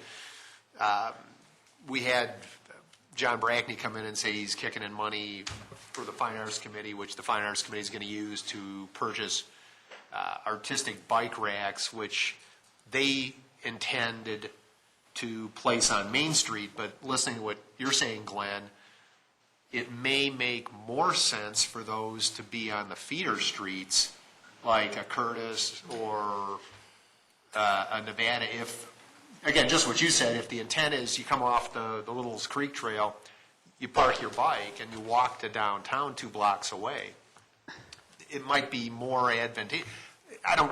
The answer is irrelevant. I mean, one way or the other it needs to get sorted out. All I'm saying is it's just another example of you've got multiple things happening simultaneously, which in their case, I would hate to see them spend money to buy these things and place them in areas that they aren't going to get used because of what Debbie said.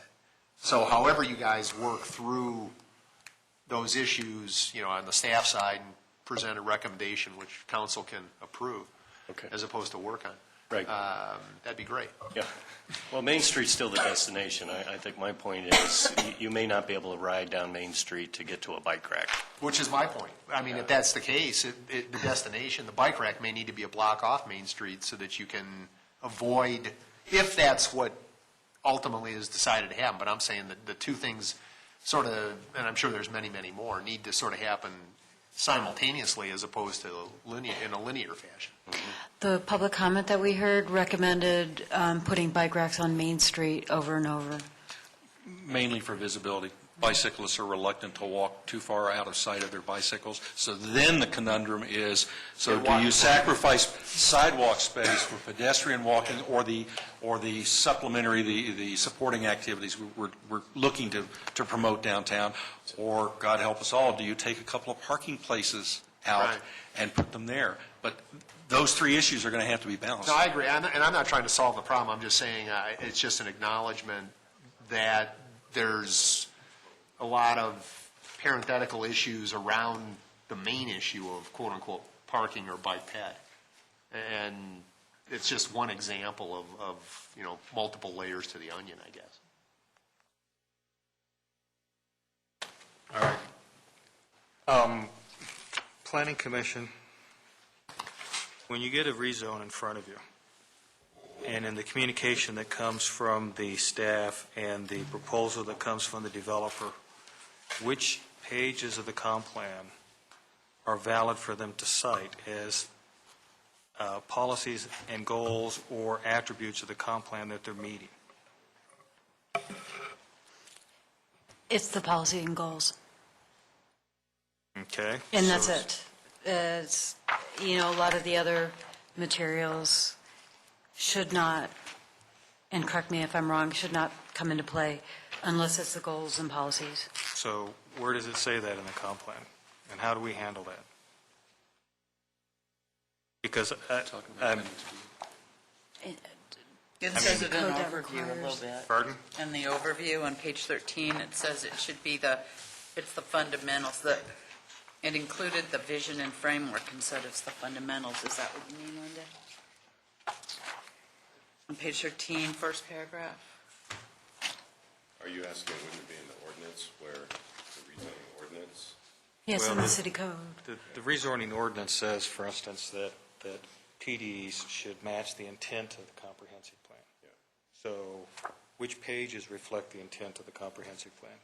Because I can tell you, and if you've watched the zoning hearings, and you've been to a couple of them, you're going to have citizens that come down and say, this does comply with the comprehensive plan, or this doesn't comply with the comprehensive plan. Just as you're going to have developers that submit as part of their proposal, they're going to list items of text from the comprehensive plan that they say they meet or they don't meet. So As they which do now. ones of those do you, as the Planning Commission, envision being used as a comprehensive plan appropriately to justify or argue against a development? But are we limited by the city charter to only looking at the goals and policies and that alone? No. It's the comprehensive plan taken as a whole, looking at its overall thrust and intent. Anybody could come in with any document and snatch little pieces out here and little pieces out there out of context and say, this justifies what we want to do. You've got to look at, in this case, the comprehensive plan overall as a whole. But that's exactly Hopefully, we've done everything we could to eliminate any egregious conflicts. But is that going to stop somebody from splitting hairs? No, it doesn't stop them now. It won't stop them with any plan. But when the developer submits something, he has a document that says, my proposal is justified for rezone because it complies with the comprehensive plan, and here are the parts that it complies with. And the staff, when they write their communication, they say, we recommend for approval or we recommend against approval because it does or doesn't comply with these parts of the comprehensive plan. So which parts do you intend to be used? And all of it. But As we do with the current comprehensive plan. Without this update, we're still dealing with a comprehensive plan that has the same limitations you're talking about.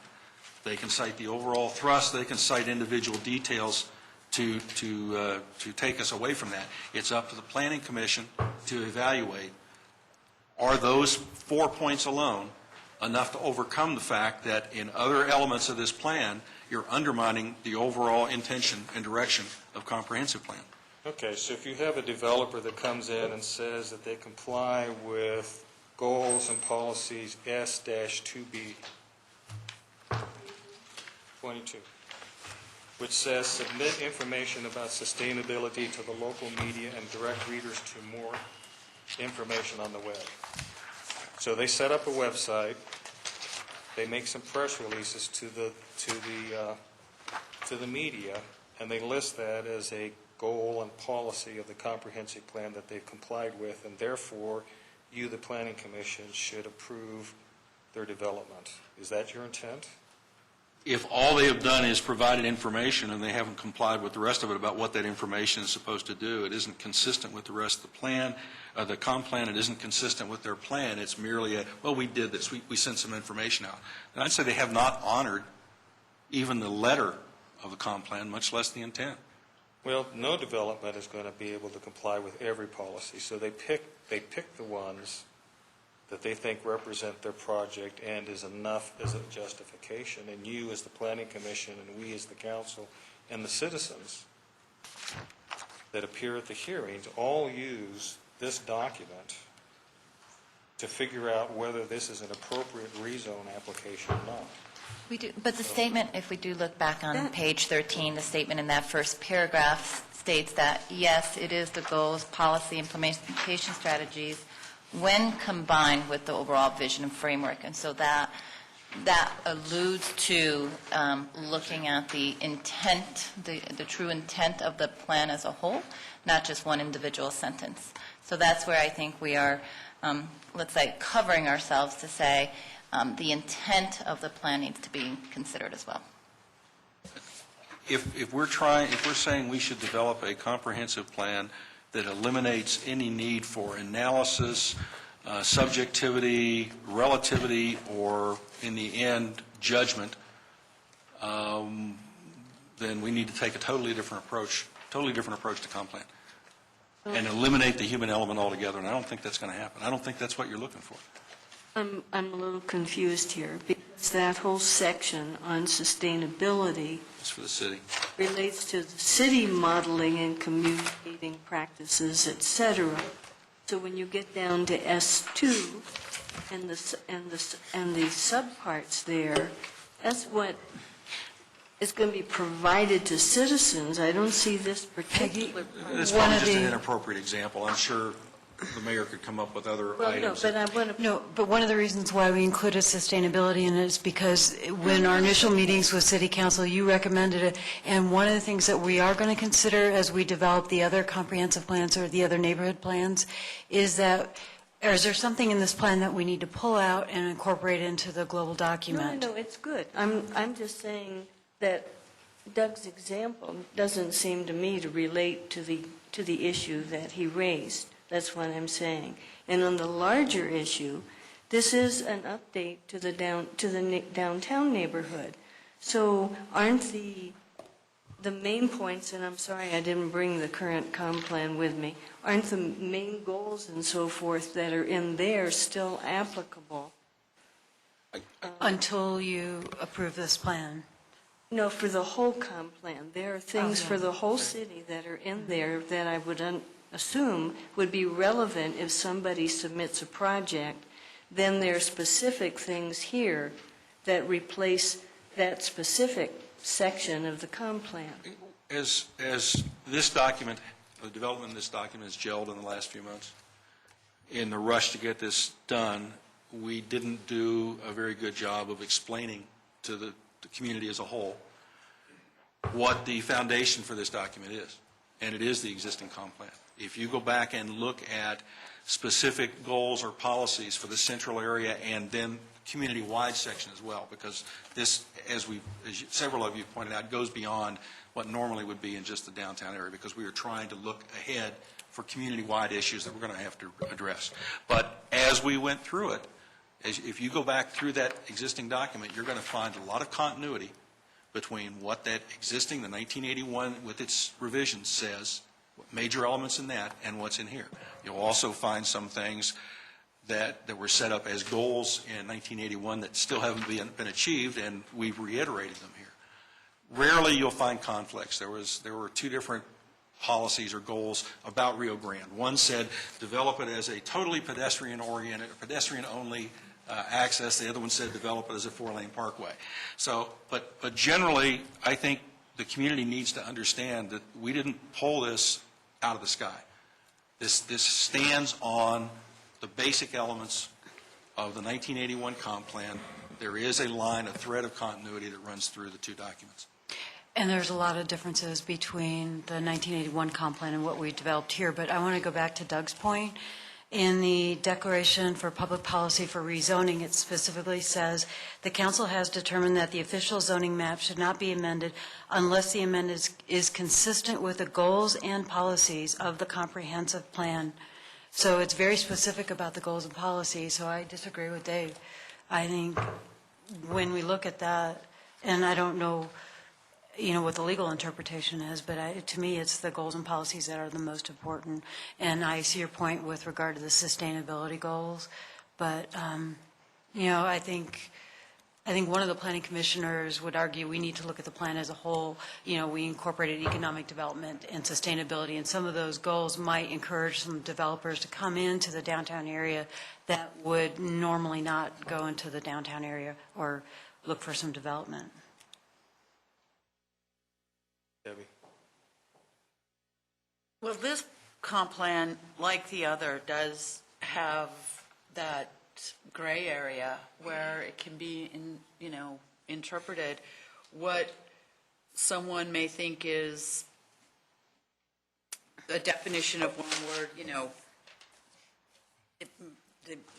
someone else may not. So I think that it's almost impossible to write a plan that's definitive without saying you shall never build anything, everything has to be at this height, everything has to look like this. I mean, just to make it completely definitive. I think what might have to happen, because if you reading through some of this, it's not going to apply to everybody that comes down there to build something. If there's stuff in here about historic preservation, there's other stuff about, parks and that stuff. So each zoning request that would come along would probably fall into its own set of HP3s or P4s or these numbers. And so maybe it becomes more incumbent upon community development to extract from the plan those that they really do need to follow, the ones that really do apply to that specific development. But my point is, this document isn't just for community development. It's not just for the staff. It's not just for the planning commission. It is also for the citizens, and it's for the developers, because the citizens are an integral part of any rezone. If you don't get a rezone that the citizens are happy with, then they will overturn it, as you well know. And part of the purpose of the comp plan is to describe development that is acceptable to the citizens that can be done, to describe the parameters.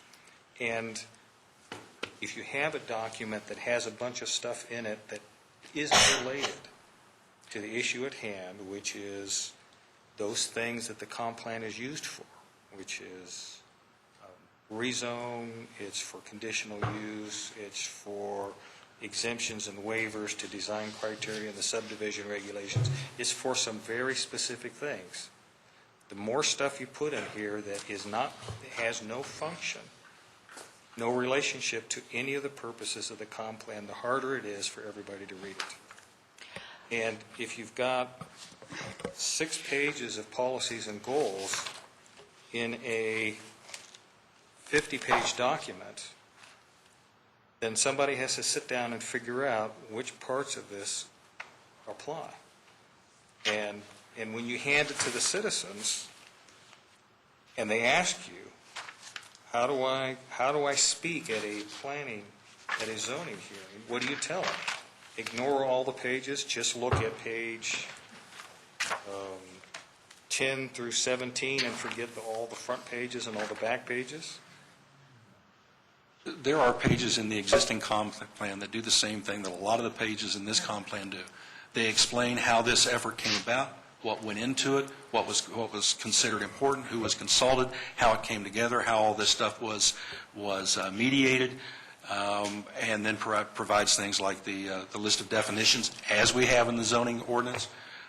Yes, the heart of it, the effective, the functioning part of it is the goals and policies. The rest of the document was intended to try and explain to everybody how we went about putting this together, how it should be looked at, the orientation for the framework, its background, its understanding, its explaining how we got to where we are. What we operate off of day to day under this document would be the same thing as what we operate off of in the existing comp plan, and that is the statement of goals and policies. The rest of it being, as they say, mere commentary. And quite frankly, some of the stuff we put in is because you asked us to. Repeat that again, Linda? Some of the things that we put in is because you guys ask us to, specifically economic development and sustainability. In 1981, when we put this package together, one of the problems that we met at that time was a lot of people thought that the comprehensive plan was set in concrete, which it isn't. It's got to be very flexible, in some of its points. And now we're trying to correct some of those points and find out, exactly what we want. And he's right there. You can't put a policy like this down and it'd be perfect for everybody. It's impossible. There's going to be different types of implementations on different projects, etc., and you do the best you can. And I think you folks have done a great job on working on this. It takes a lot of time. And back there in the council of 77 to 81, we were running into the same thing that you have now, pretty much, and it's just not set in concrete to the point where you can't be flexible, and that's one of the things you have to live with a plan like this. It's not going to be perfect, but it has all the meat in it that you need. But do we have potatoes? May I suggest, so we do have a section in the beginning that says how to use this plan. So maybe it's, we need to reevaluate that section and either be more specific, or if you could take a look at it and see if you feel it's addressing your concern. Page 6. Well, the reevaluation happens next week, I guess. It comes back to us for approval. So it could be something that you take a look at and maybe make a motion on a change. Yeah. And quite frankly, if you wanted to identify, as you go through here, items that you think need to be evaluated as the plan goes into effect, reconsidered at a later time. At the same time, I want to point out that one of the things we've noted in here is, look, we were tasked with updating the comprehensive plan for the city of Littleton. We agreed that the downtown area being most subject to change, most the source of conflict over the last 5 or 6 years in terms of too much development, not enough development, the downtown area the plan needed to be reevaluated first. In the process of doing that, we have already started sweeping in issues of general concern to the community as a whole. As we go through other corridors and neighborhoods, we're going to be collecting more of those consensus items. I think we're going to find a lot of consensus on the residential neighborhoods of what they want to see or what they want to not see in their areas.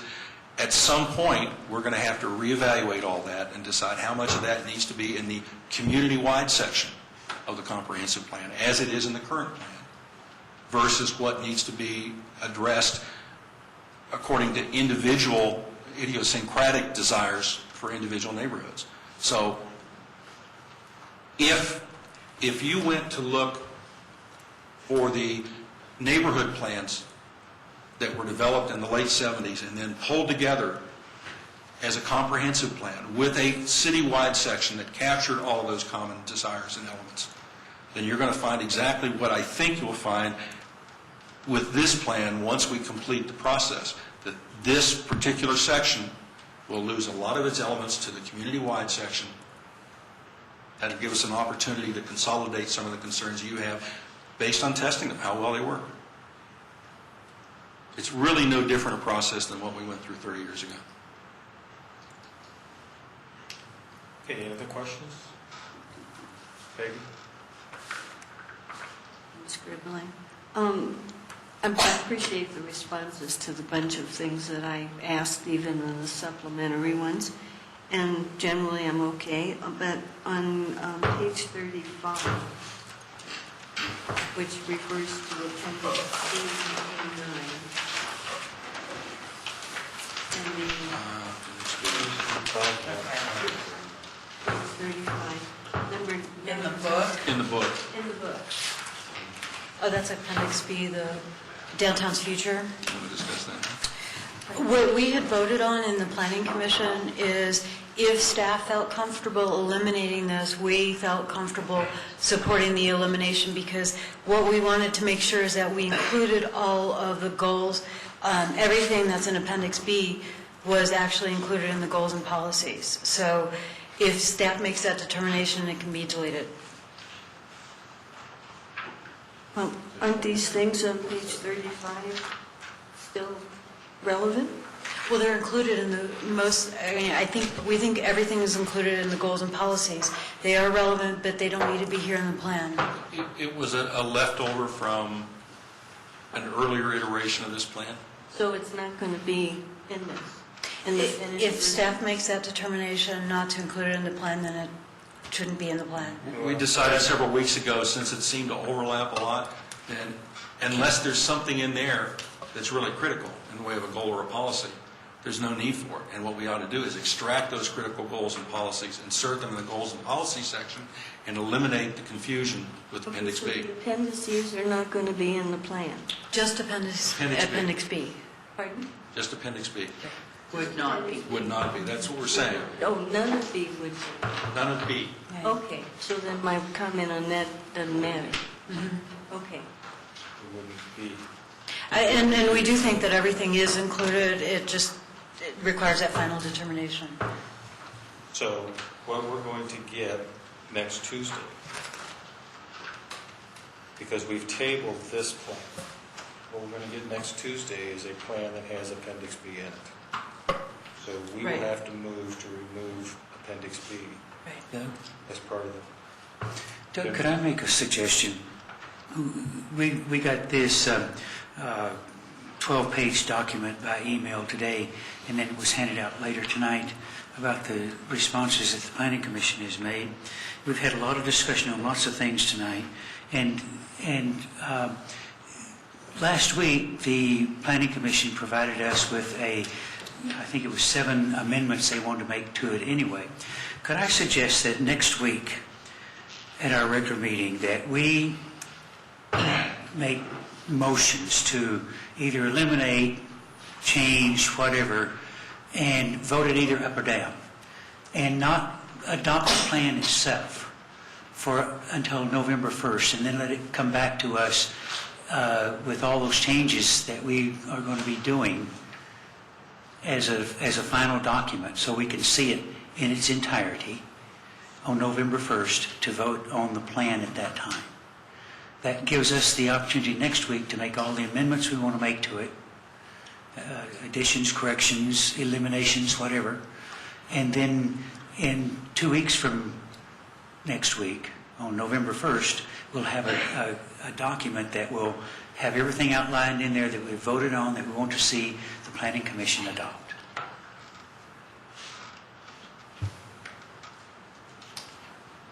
Can you do that since the document needs to come from the Planning Commission? Pardon? Can you do that since the document needs to come from the Planning Commission? Can we do what? Modify it? Yeah. For the approval process, I think we can. Just create a whole new document? All he's really saying is, instead of taking the document they were given a couple of weeks ago and the amendments we made the other day, and now the things we're talking about here, vote on the details. Next week. And give us the time You've to got 2 weeks. consolidate, or for staff to consolidate all that into a clean document. It's not changing anything we haven't already talked about, we haven't considered, and you won't by then have approved, but we'll have at least a clean document. This is already on computer. Whatever changes we would make next week would be very easy to add, delete, change, whatever, and give us back a new document. If we make the determination next week to make changes, you've got 2 weeks to put it together for a final adoption on November 1st. That's what But I'm if we saying. don't have a motion, what are we amending? We'll make all the motions next week. Yeah, but we need to have a motion to approve it, and then we make the amendments off of that. It's just procedural. You could, absolutely. And then it could be then tabled for another 2 weeks. That's probably the correct way to handle it. The attorney will tell us. Bill? She's over there shaking her head, yes. Jose, okay with that? And that puts us outside of conflict resolution. Yeah, but we all know in project management, conflict avoidance is. That is a problem. Conflict resolution. But only by one day. Deb, you okay with that? Yeah, I don't, I think we could do it all next week, but I'm not going to fight this. Okay, Bruce, Peggy. And I'd at least like to have a statement of what you all, that's not fussing at you all, but of the stuff that you said, this is not what you thought would, that you all would be saying, eliminate certain things. You know, like these appendices. So, you know, if that's what you're saying, I'd like to know that's your recommendation. So, That would just be in addition to the amendments we already proposed. right. Yeah. Okay, then it looks like we have a strategy for the next two regular meetings. Thank you all, Planning Commission and staff. Thank you. If there's no other business, then we're adjourned.